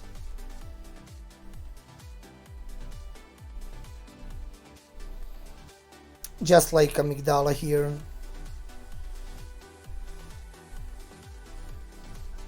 Love Miko. Miko is cool.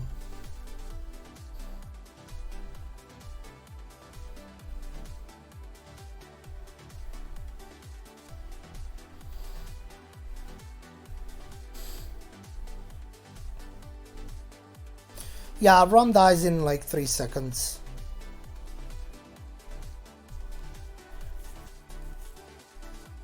Alright, we're gonna kill the silver beast here.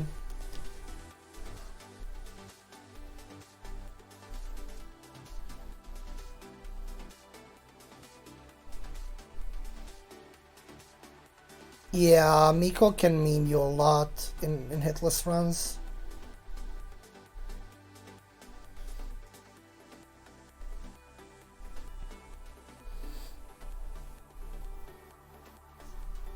So I'm gonna wait here for my elixir to wear off, and I'm looking at that guy on top of that hill or mountain, whatever. As soon as she picks up the rock, I'm gonna drink a blue and run.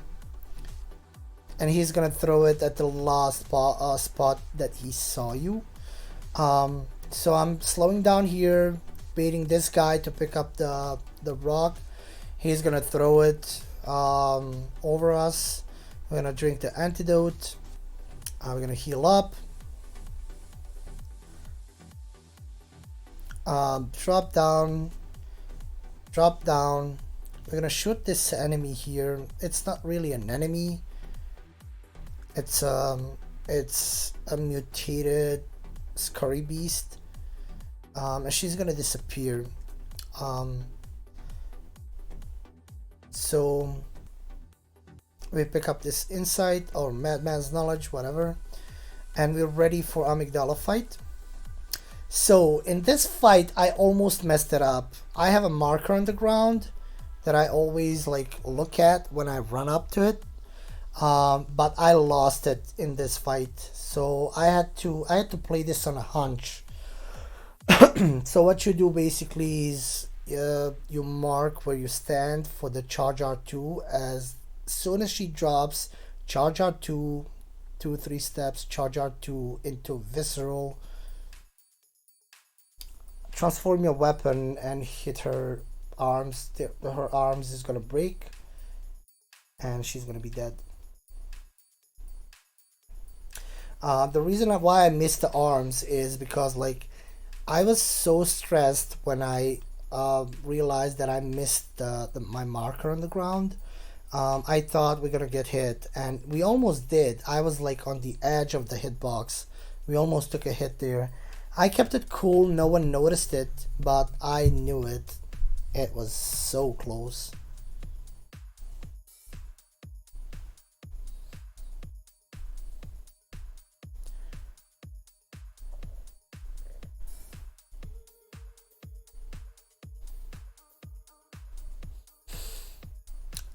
So I equipped the final rune for the base game, which is a stamina rune.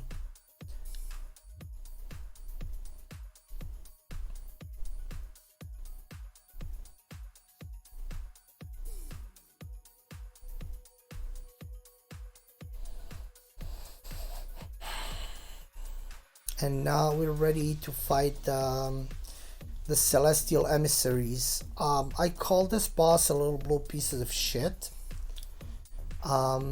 Even though the fight goes really fast, a lot of shit can happen in that fight. Um, First phase is horrible. Um, he has two bodyguards that stays with him. The rest of them follows you, so you lead them on top of that platform in the arena, and then you drop off the platform, kill the first, kill the two bodyguards, and then deal with the main guy. But sometimes the bodyguards will get stuck and they'll be out of position, and they have these fast, insanely crazy, lanky um, hits that like, oh, it's horrible. It is horrible. So yeah, we're gonna drop off the platform, trigger the fight, and we're gonna lead um, all of them up again. Two of those little dudes will go back and guard the main guy. So I'm checking if some of them got stuck, because if they get stuck, the fight becomes a mess. Um, so drop off on the same spot, kill the bodyguards with R1s. Be careful, he almost swung at me. Hit this guy once, wait for him to jump back, then another 3 hits, roll, dash in, L1 L1, he's dead. El Papa, how you doing, dude?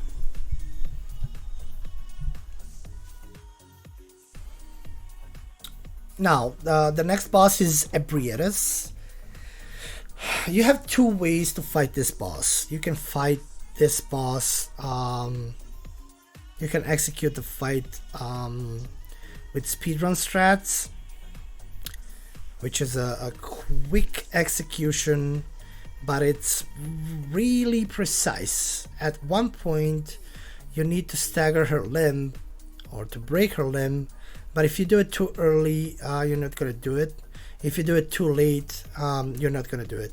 So it's a really specific limb break. So I've decided not to do it. I've managed to find my own strat for this fight.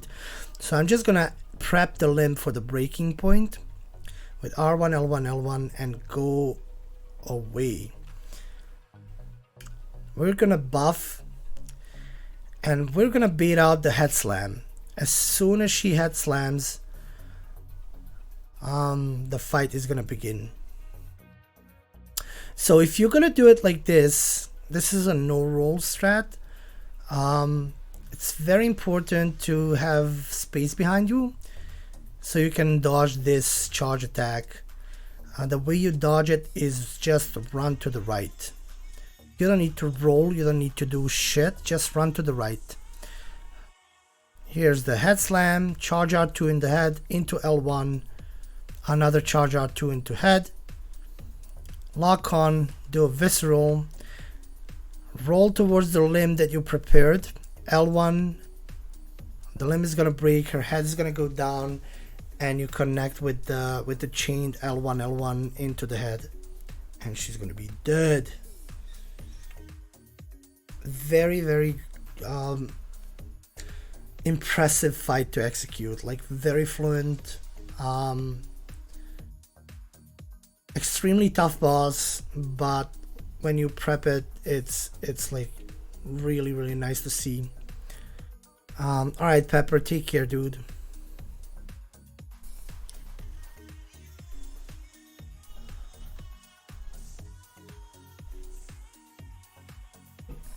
Thank you for stopping by, dude.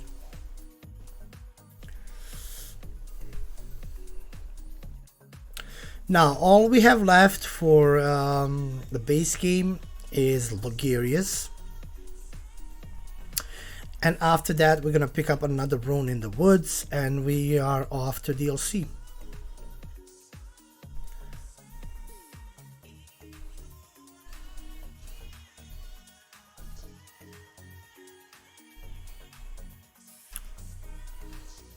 I forgot about Logarius. Everyone forgets about Logarius.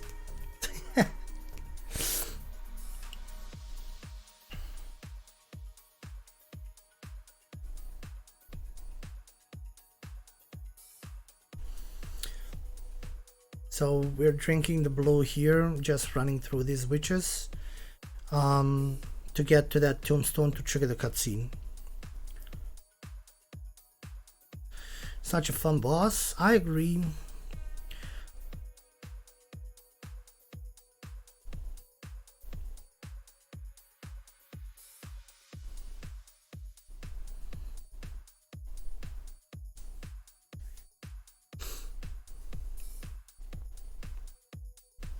Now, we're off to Kinehurst.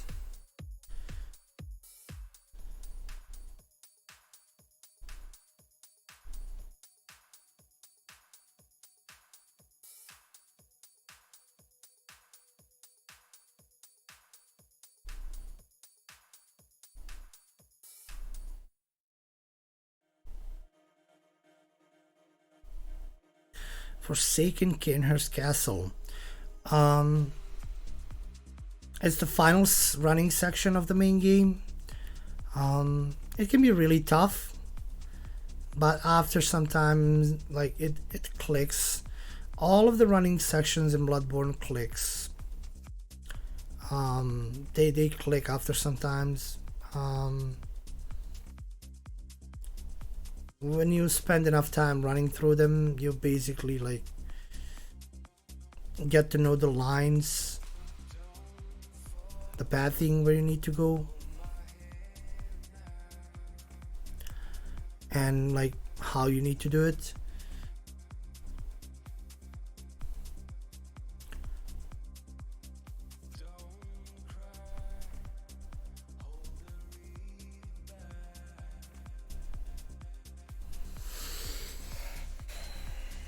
Honestly, like it still feels weird that we got this run, because now when I look back, like this run is extremely difficult,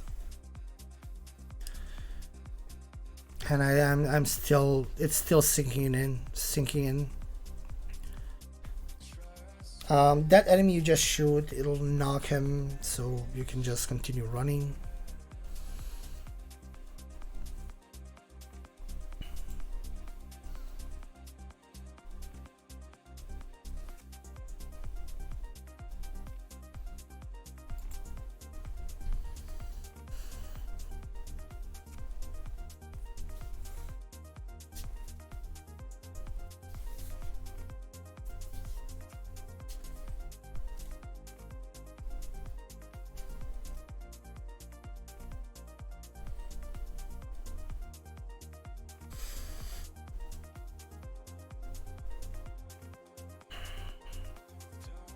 Right, pull the lever, drink a blue elixir, and this is it. After you go up the ladder,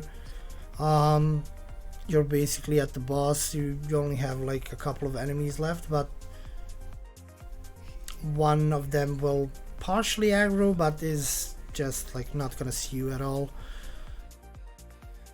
I've been hoping to do a run DS3 today, but I just haven't been able to wake up enough. Yeah, I understand that feeling, dude. What kind of run are you doing?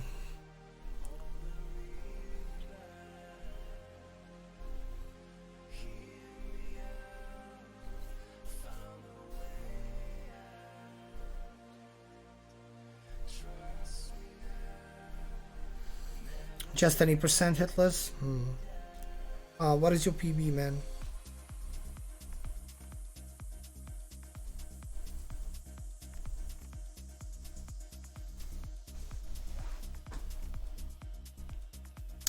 Alright, Logarius.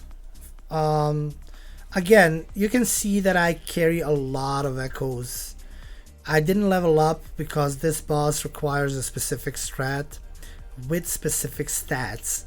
So 30-50, we're still at 30-50 when it comes to the strength and skill. So we're gonna dash in without any buffs and do 5 L1s. Dash in, L1, dash out. Dash in, L1, dash out. 5 times. We deal 523 damage. So this was the third one.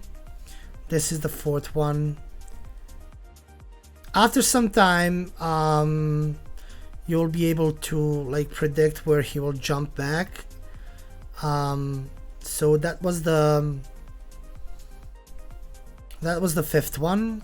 Now we're gonna buff with the pellet and the paper, and on the next hit we should get the transition. We're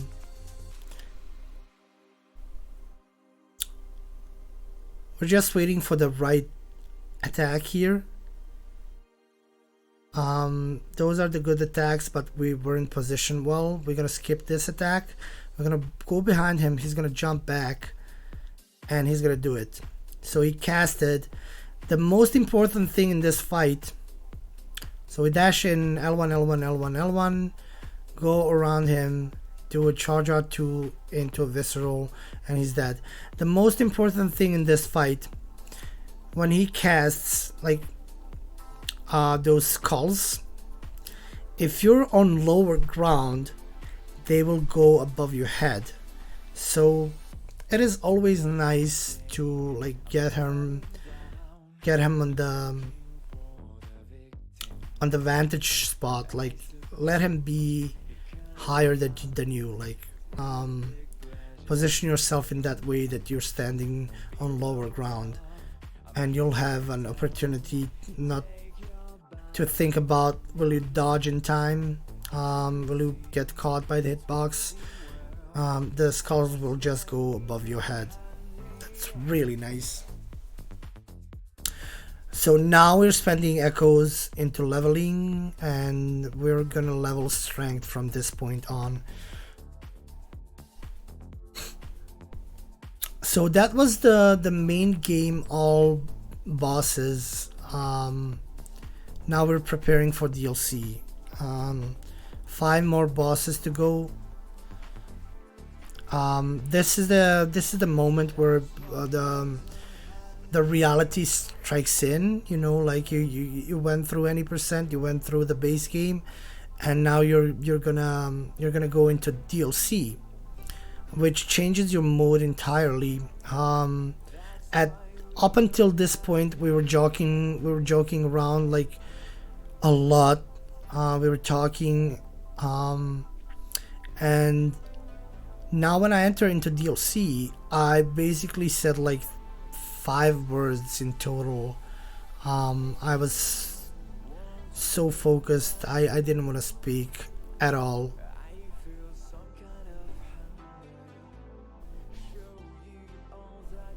Butt slaps, yeah. It was a really nice run. fun, and it was the run. It's just like amazing how it happened. So we're in the woods again. The reason why we're in the woods is we're gonna pick up this rune, which is the rune that the reason why we pick up this rune is primarily for Maria fight. We use it through the entire DLC, which helps, but without this rune, Maria fight is not possible to execute it this way.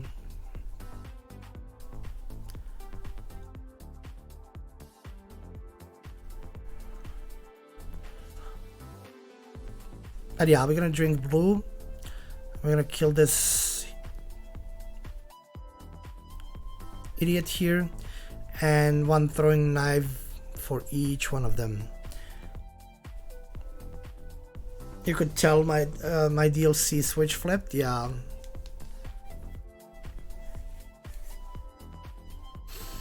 Yeah, I was really like focused. I felt the run. I knew that it's like I kind of knew it that we're gonna get it. Honestly,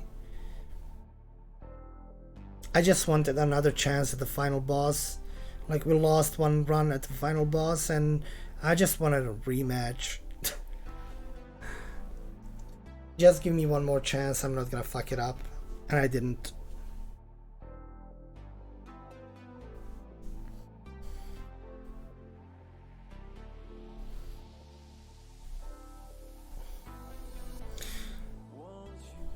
Okay, we're gonna equip this rune that we picked up now, and we're gonna switch it with Claw Mark. We're gonna leave the Beast rune and two endurance runes, and we leveled up our endurance to 16. Very important stats if you're gonna fight Maria like this. 16 endurance, and those two runes are mandatory.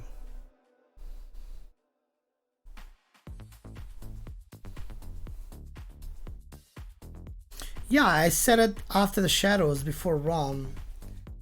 I called it.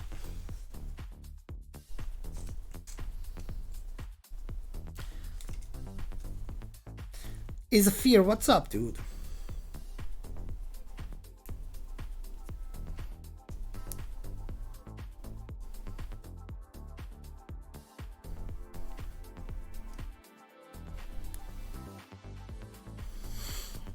So we're prepping for DLC. I'm kind of a little bit lost here, because like I said, the reality of the run strikes in, and you're kind of overwhelmed. You have 5 more bosses to go. The DLC, which 19 of my runs died in this hellish place. It's a really scary part of the run. Closing up on the final boss, it's just insane. But yeah, from the Cathedral Ward, go left and stand at the spot where we picked up the hunter set from the beginning of the game that we're wearing now. We're gonna get grabbed by the Samigdala here, which will put us into the DLC.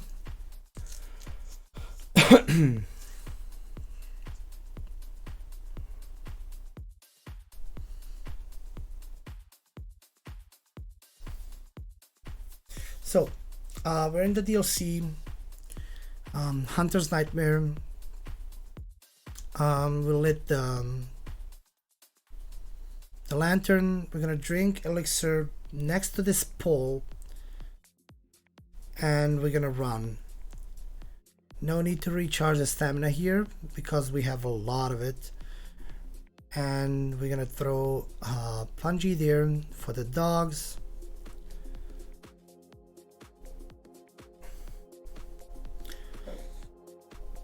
and a punji here.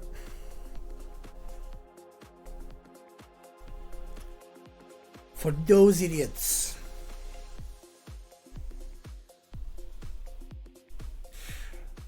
So now we're waiting for those doors to open and for this guy to kill those two dudes. We're gonna drink blue elixir, stand on the bottom of the stairs and wait for him to stop moving. So his position, we're gonna stick to the right side of the fence and just run past him. Very difficult enemy, like very scary enemy to deal with, honestly. He destroyed some of my runs. It's horrible.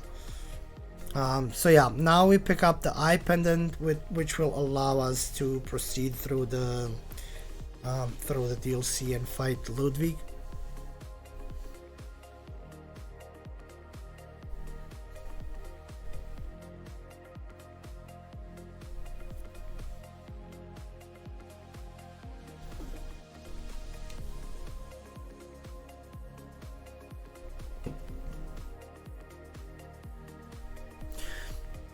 I mean, we can fight Ludwig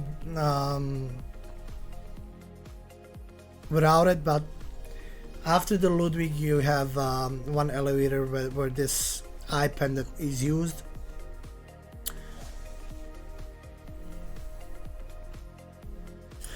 So yeah, here, wait for the bullets to go, wait a little bit here for the cannons to stop or the guns to stop. We're gonna drink blue elixir here. I drank it too early a little bit because I was like a little bit stressed, but basically it's wait for those guys to exit the room and then drink it. So recharge your stamina here to the full. Run around the carriage. This enemy will die from 4 R1s. Just spam R1. Air was the scariest part in the entire run. We're gonna kill this dog, and the second dog is almost gonna bit my face off. Oh my god, that was scary. The second dog can glitch out sometimes, like it does crazy shit, but this was the scariest part of the run by far. We all freaked out. Fortunately, it didn't hit me.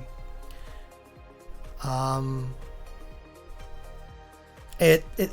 my god, I can't believe that we managed like to not to get hit there. Shut up, Posy. Don't stress me out, man.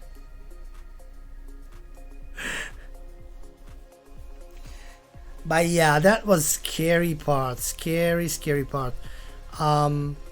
So now I'm trying to calm myself down because we have a boss fight incoming and chat is like talking to me like just forget about it. You didn't take hit, just forget about it and like just put it aside, put it behind. So yeah, I'm gonna do everything I can in the DLC because I got so sick of it. I'm gonna use all my resources whenever I can. So before Ludwig fight, we're gonna level up strength one more level. That is not as important for the run as much as it's important for my sanity, for my like dosage of OCD. I need to use it to like forget about it. Otherwise I'm gonna think that I have echoes that I could have leveled one more time, and like those little things, if you can find those little things during your runs, and you think they will help, please do them. They're really, really like mentally helpful. Not as much like this run would go the same. I went to DLC early. In my previous runs, we were testing some stuff. I went with 33 strength, and it worked the same. It would work the same. I just wanted to spend those echoes. It was for my own mentally. It was for my own mental satisfaction. I don't know. So this boss, you lock on. When he jumps, you dash in with R1 L1, break his leg. 3 R1s to the head, 4 L1s, or R1 L1 L1 L1, and it's the phase 2.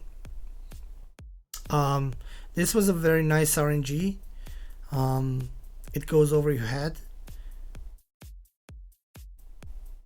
So basically after the stagger, he'll stagger after 2 R1s, and you can basically like just melt him.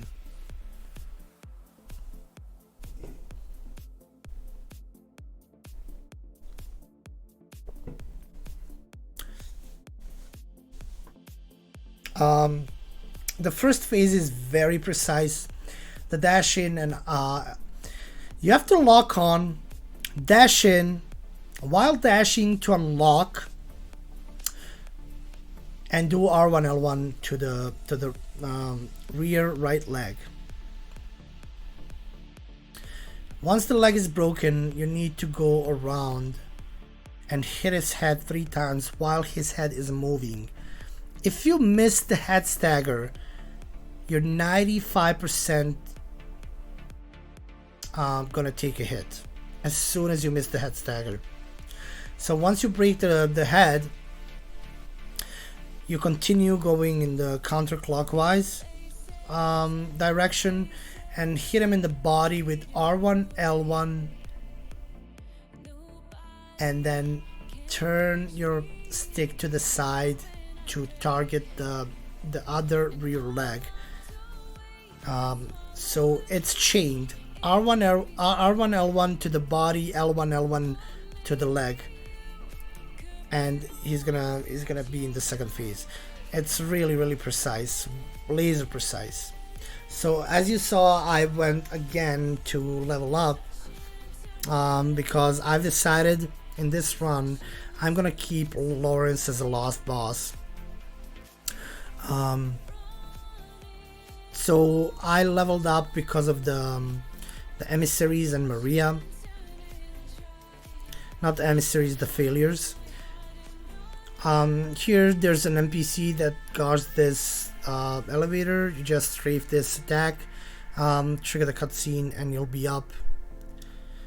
Jump back to send the elevator down, roll off, light the lantern. Straightforward. You have 2 blue elixirs here. Don't let this guy fall on your head and lose the run like that, please. Drink a blue elixir and sneak a little bit. Literally killed him in the dick. Yeah.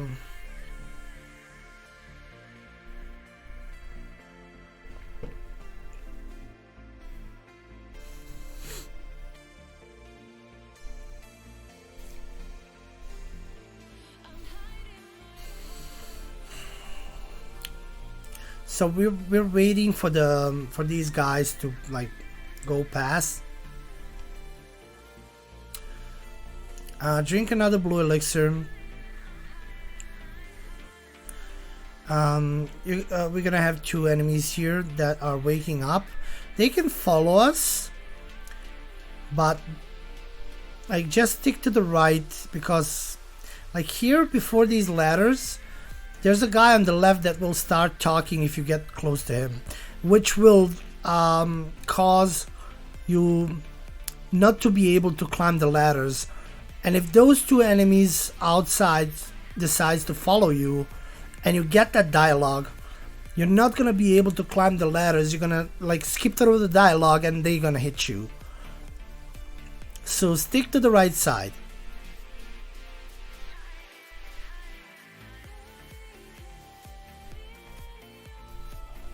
And this idiot is gonna mess up now. I'm hearing sound, like this area is full of weird sounds, man. It's scary as fuck. So he missed to kill that one. And one of those enemies are gonna get stuck up there. So we're gonna have to warp out. Look at him. He's just like shooting all over the place. He's an idiot, man. If you run up there, he's gonna fucking snipe you in the head. But now he just decided to be dumb. So one of those enemies is gonna get stuck. Yeah, I'm looking up because that enemy is stuck. Look at this idiot. This puts so much stress on me that is unbelievable. How stressed I was at this point, because we have 4 bosses left. 2 of them we're gonna fight like in a minute, and this shit is happening. So there's one left upstairs that got stuck, and you can kind of see his head up there trying to walk, but he lost his path, and we're basically gonna have to warp out. I almost decided to YOLO this section, to shoot the wheelchair guy and like do shit like that, and I decided to warp out. It was a very scary moment in the run because I heard footsteps behind me. I just decided warp out, do it again. It was very painful. Your mind is like racing. If I warp out, I'm gonna have to do certain sections again, and there's always a risk of being hit. And oh my god, it's just like your brain is like crazy in here. So yeah, we're repeating the same section again. Basically something that you have to do sometimes. It's like, I don't know, like whenever you make a decision at this point in the run, if you lose the run because of that decision, you're always gonna think, oh, I should have done this instead of this. But it's not necessarily better, because even if you didn't do this and you chose other option, you still could have gotten hit. Like both options require risk taking, but you choose one that you're more familiar with, so you don't get something unexpected and you have to like react on a fly. So it's always better to like do the section again if you're familiar with, than to like decide to YOLO it and you get like something unexpected from an enemy and you have to decide on a fly, which is honestly in these runs is the worst thing you can do, is to decide things on a fly. Every freaking second of this run is carefully and methodically planned out. So better stick to the things that you know than like to go and test something in a live run and hope for the best. I don't know, it's in my opinion it's a lot better to do the section that you're familiar with again, even though it might take a little bit longer. All right, Mary, take care and sleep well. All right, now he killed them all.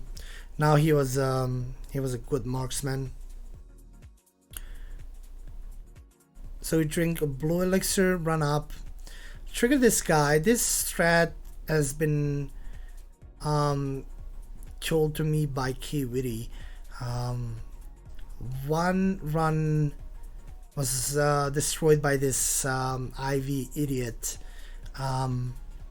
He has some broken hitboxes. He's mad. He's like, holy shit, this enemy. So K Witty showed me this strat, which causes him to like turn around and basically don't have the time to react. It's the safest strat for this spot by far. So yeah, I'm gonna take this opportunity to say thanks to K Witty for helping me with that. I was devastated when I took a hit from that guy. Like, I was so mad. Alright, this is the contraption that will do some switches for the stairs down below, and it will allow us to it will position the stairs in front of the Living Failures boss fight. So we warp out, and now we're gonna do another running section up until the Living Failures, which is really safe. There's no danger whatsoever in this running section, so it's always first we're gonna pick up the skull for Lawrence. This is the scariest part of the run. I don't know, like, if you plant the landing here, if you plant it, your run is dead almost like 99% of the time. You have to be very specific with rolls, and you can't plant the landing. If you plant the landing, is, oh my god, it's horrible. Just please don't plant the landing. And now we're gonna proceed towards the Living Failures.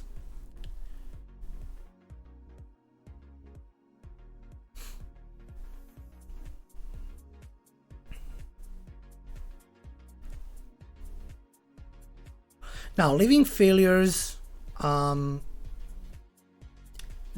look like a tough boss, but Living Failures ended like 5 of my runs. I think Living Failures ended more runs than Ludwig and Lawrence. Not combined, but I think Living Failures ended like 5 or 6 of my runs. Because, oh my god, they're so fucking horrible. So yeah, buff before you enter. You're gonna have to lock onto this guy, approach him to the right distance, do the parry, dash in, L1, L1, L1, and he's gonna disappear. So you position yourself here and wait for the respawn. And while you're waiting for the respawn, that guy that is casting at us can do a lot of crazy shit. This time he decided to be moderately nice. He's gonna do some crazy casting by the end of the fight, but we're gonna end the fight before he completes the... I mean, he's gonna complete the cast, but we're gonna be able to position ourselves behind the big sunflower to avoid being hit by those meteors. But yeah, he can cast meteors, and he's gonna do it now. So we killed the boss, but the meteor shower is still falling down. The best way to avoid it is to hide behind the big sunflower. That parry was scary. Parry is always scary in this fight.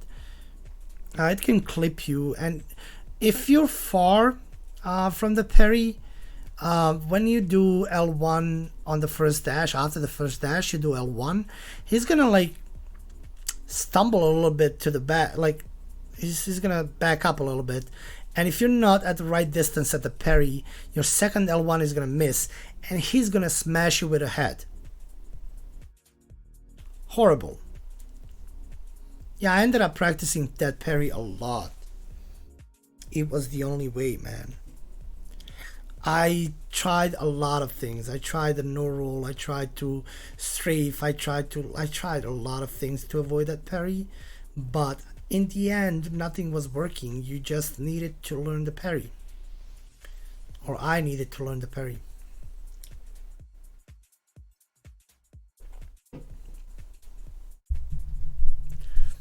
Alright, so Living Failures are done. Next is Maria, and this is where your nerves start to like, they're starting to break a little bit. You have only 3 bosses left, 3 heavyweight bosses, Maria, Orphan, and Lawrence. It's like you feel the run, but you're so nervous at this point. You're thinking what the Maria opener is gonna be. You're thinking, is she gonna jump back? Am I gonna strafe good? It's oh my god. But Maria fight, basically what we're gonna do is we're gonna hit her 4 times with R1 L1 combo, and then the 5th time with R1, just R1. So dash, R1 L1, strafe, R1 L1. This attack as hyper armor, R1 L1, again R1 L1, and now we're gonna do R1.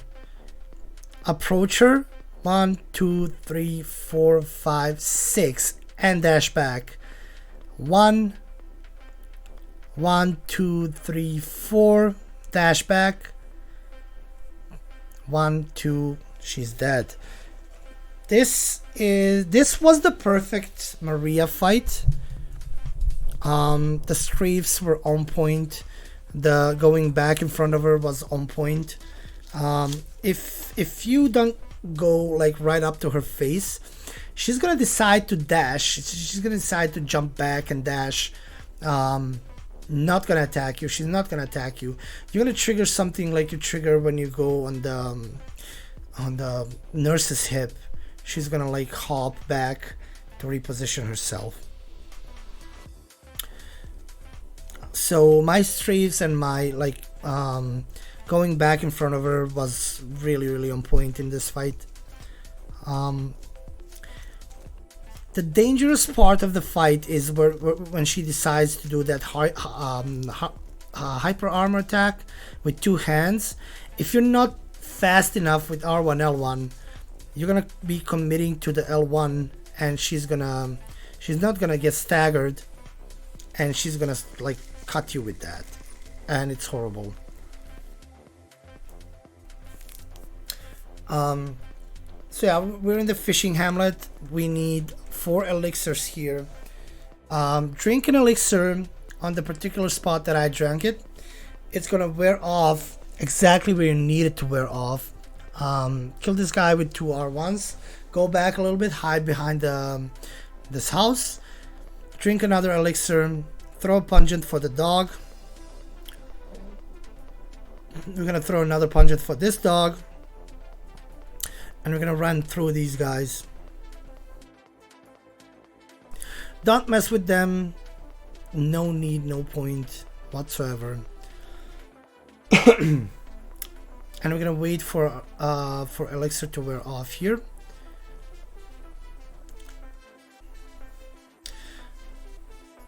Drink and run. NPC is gonna spawn, and it's gonna buff its weapon. And by that time, you're already like behind him. Alright, Zephyr, take care, man. Good luck. Not good luck, good night. Take care, dude. Now in this case, that NPC is gonna fall off and die, which we got bloody armbands for that. It's not mandatory at all. Drink another elixir. Kill these guys because they cast lightning and they can struck you. You don't want that.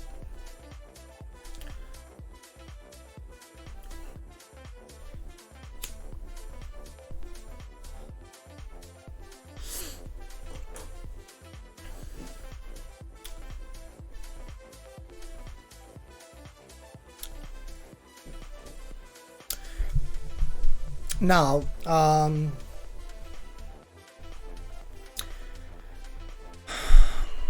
we're gonna fight Orphan. First, we're gonna go, of course, level up, prepare, and everything. But with Orphan, what you need to do,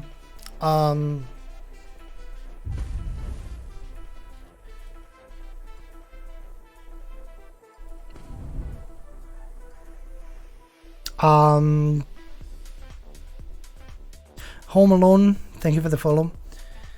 So with Orphan, what you need to do is we're gonna first go and equip our Clawmark rune for our viscerals. And we're gonna do 2 double backstabs. So we're gonna wait for attack that we can easily punish. We can punish the opener. He has 2 openers. He'll jump over you, or he will do the thing he'll do in this run particular. So double backstabs, 2 R2s. First R2 is gonna cause a stagger and a backstab. The second R2 is gonna cause him to take some additional damage because he's staggered. And another 2 R2. After that, you can either wait for rebuff, or in this case our buff like just ran out even before the second set of R2s. Yeah, Juanse, I can see you, dude. What up? So when you buff, when he's about 60% of the health, when you buff, it's gonna cause an event that is 100%. He's gonna jump over you, and you have to take advantage of it and do a backstab and a visceral, and then like basically do the butt scratch again, and in hope that he will do it again, or look for an opening that is punishable. It is really hard and complex fight to like explain, but basically with Orphan you have to punish whatever you can punish. There's a lot of moves you don't go in because it's a high risk of being hit. Black Mask, what's up? So at this point in the run, I have Orphan and I have Lawrence left. We're here with 0 hits, and my heart is racing, my palms are sweaty. I'm thinking like of the last time that I was here with 0. Orphan resetted me, or Orphan hit me, and I just like, oh my god, dude. And at this point I was so stressed. Black Mask, thank you for the follow. I just thought, please give me the good RNG, please give me the good RNG, please give me the moves that I can punish. And he's not gonna play so well. He's gonna idle me a little bit. But in the end, we managed to pull it off. We managed to pull it off. So yeah, okay. So we're gonna enter the arena. And we're gonna buff immediately. He's gonna do the opener like where he slides his placenta on the ground and all the way around, and we're gonna strafe it and punish with double backstab.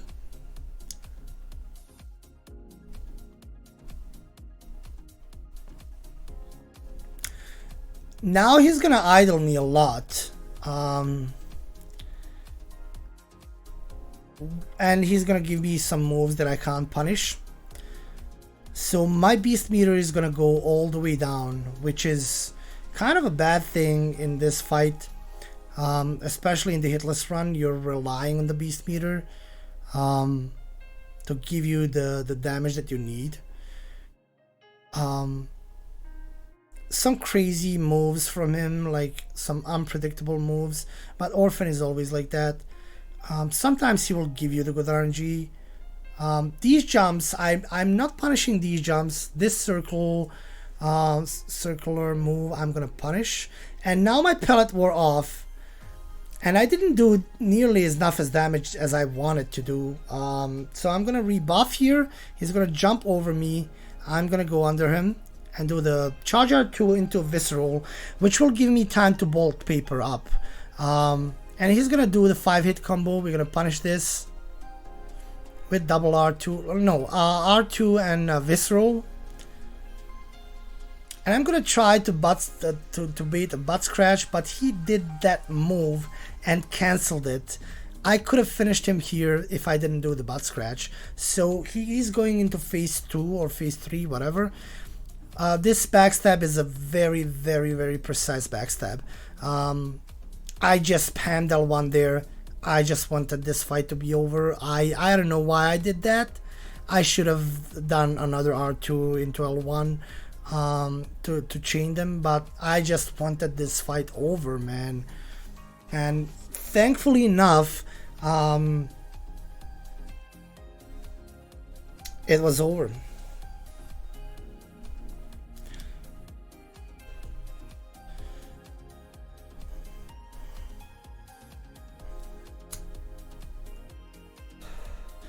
Honsei is not bad. Honsei is not banned anymore. Honsei apologized, and I accepted his apology.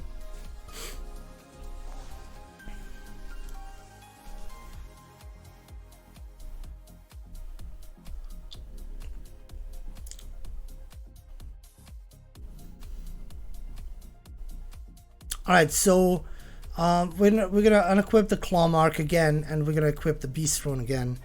And now it's time for the final boss of the run. My brain is a mash at this point. I'm not talking. I'm not like... I'm just... Oh my god. My brain at this point is like all over the place. I'm thinking... is this a run? Are we gonna get the run? What if I took a hit? If I take a hit, what if I miss? What if I mess up? What? Like, a lot of things are going through my mind here. It's horrible, horrible, horrible. I'm even like taking my time here a little bit to calm myself down.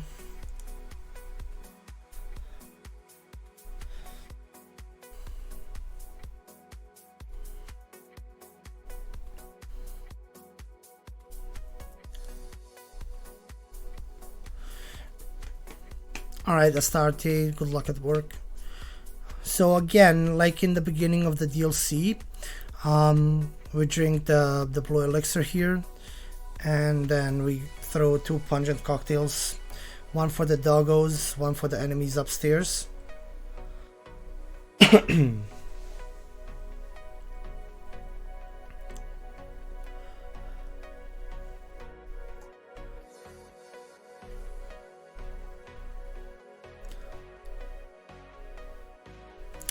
And now we're waiting for that enemy again to kill those 2 guys. Drink a blue elixir, wait for him to like get into his usual position. If you don't wait for him to stop, he's just gonna continue hitting you based on your footsteps. He's gonna hear your footsteps, and because he's already aggroed, his attacks are going to be much faster, and he can end runs. He ended a couple of my runs. Horrible enemy. So we're approaching Lawrence, which is the final boss in this all bosses plus DLC run. We're with 0 hits here. Very scary like position. I don't know what to call it. So we need to connect with 8 R1 L1 hits to his leg. 5 are gonna be with buffs, 3 are gonna be without buffs. I made 3 mistakes in this fight, and I'm gonna point them out. One is easily noticeable.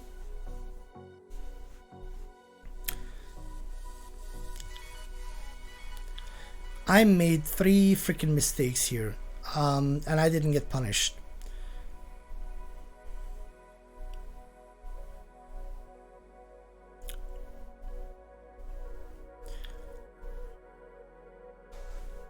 Now the first mistake will happen now. My L1 won't connect. So my L1 didn't connect here. I missed. So I did the partial damage. So I needed to correct it with another R1. And that can like cause you to miscount and activate the third phase when you don't want to activate it. But I kept my cool and I corrected it. I counted well, and it was okay. So the second mistake I'm gonna make is when I try to bait out the third phase cycle. I'm not gonna be close enough to bait it out, so I'm gonna have to correct it in mid-fight. Like, you're gonna see how I nudge a little bit like forward now when he drops down. So now R1 L1, R1 L1, we're gonna position ourselves here, and I nudged it a little bit. You saw I nudged it to trigger this cycle. That was scary, and it was in my head through the entire rest of the fight. And the third mistake I made is on a roll, on a final freaking roll. On this roll, I almost did it too early. I think I even did it too early, but I was in a good position. I was in a really good position, and it didn't catch me. So now I'm freaking out.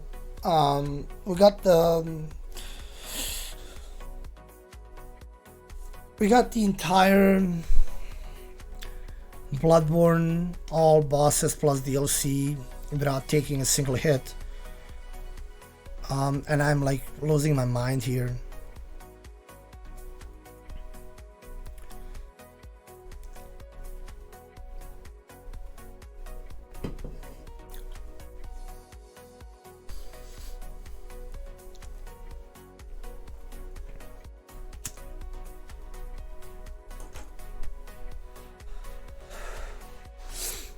So we're gonna stand here for a while because I'm freaking out.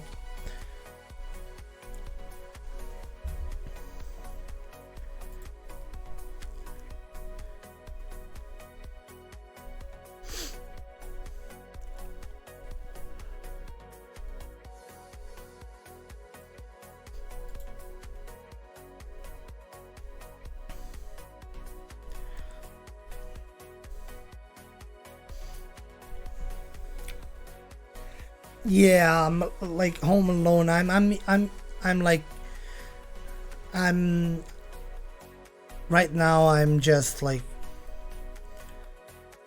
it took me 8 months to get this run, and I'm like crying right now, and I can't believe I did it. I couldn't believe that it was over.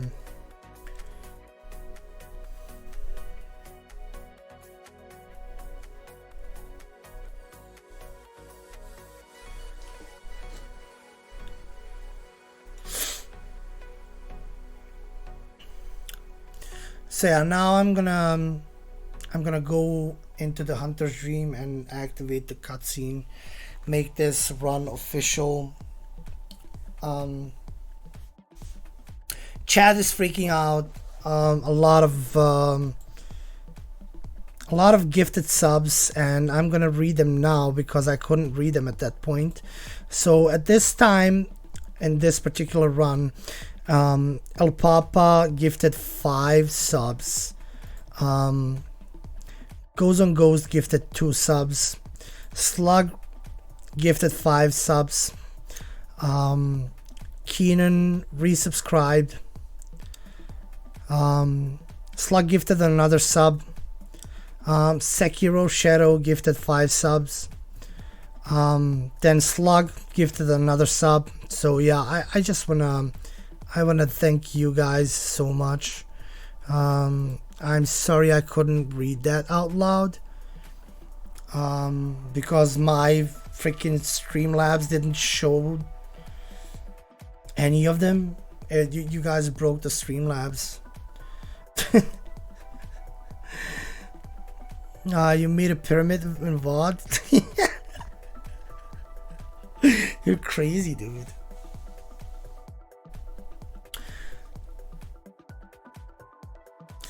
And like, I am gonna take this opportunity. I was really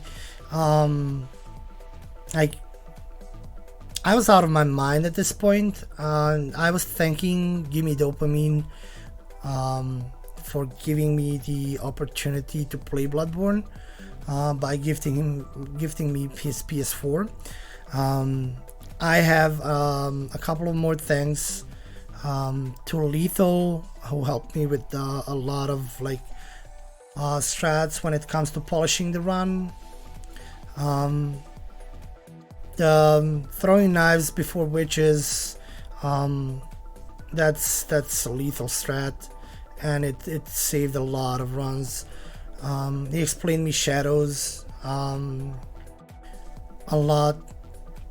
Cavity for like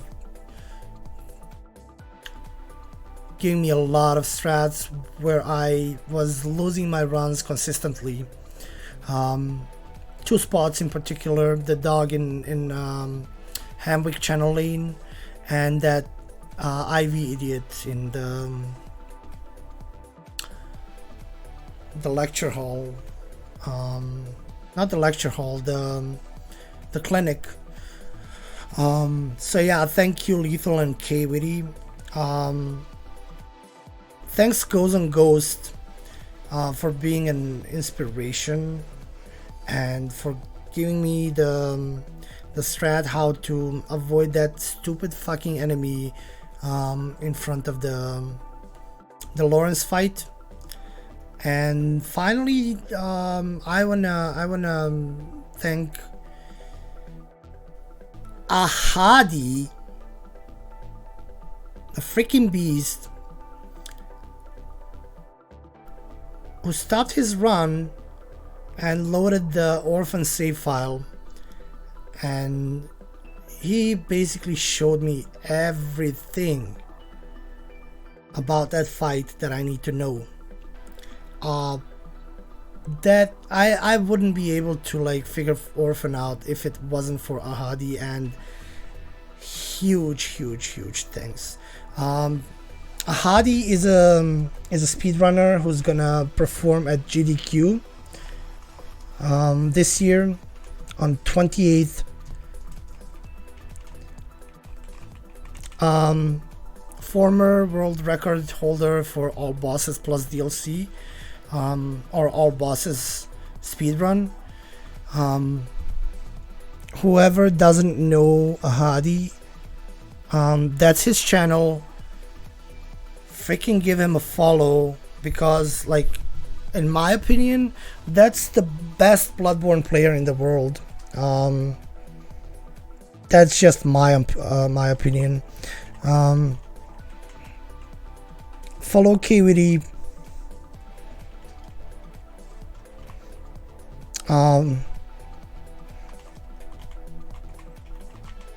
Follow Goes on Ghost.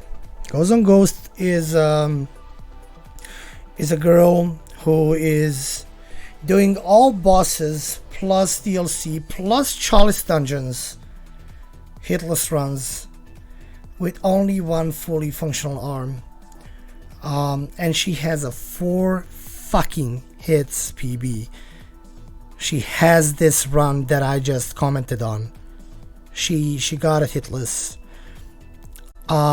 Absolute beast, and a really nice friend of mine.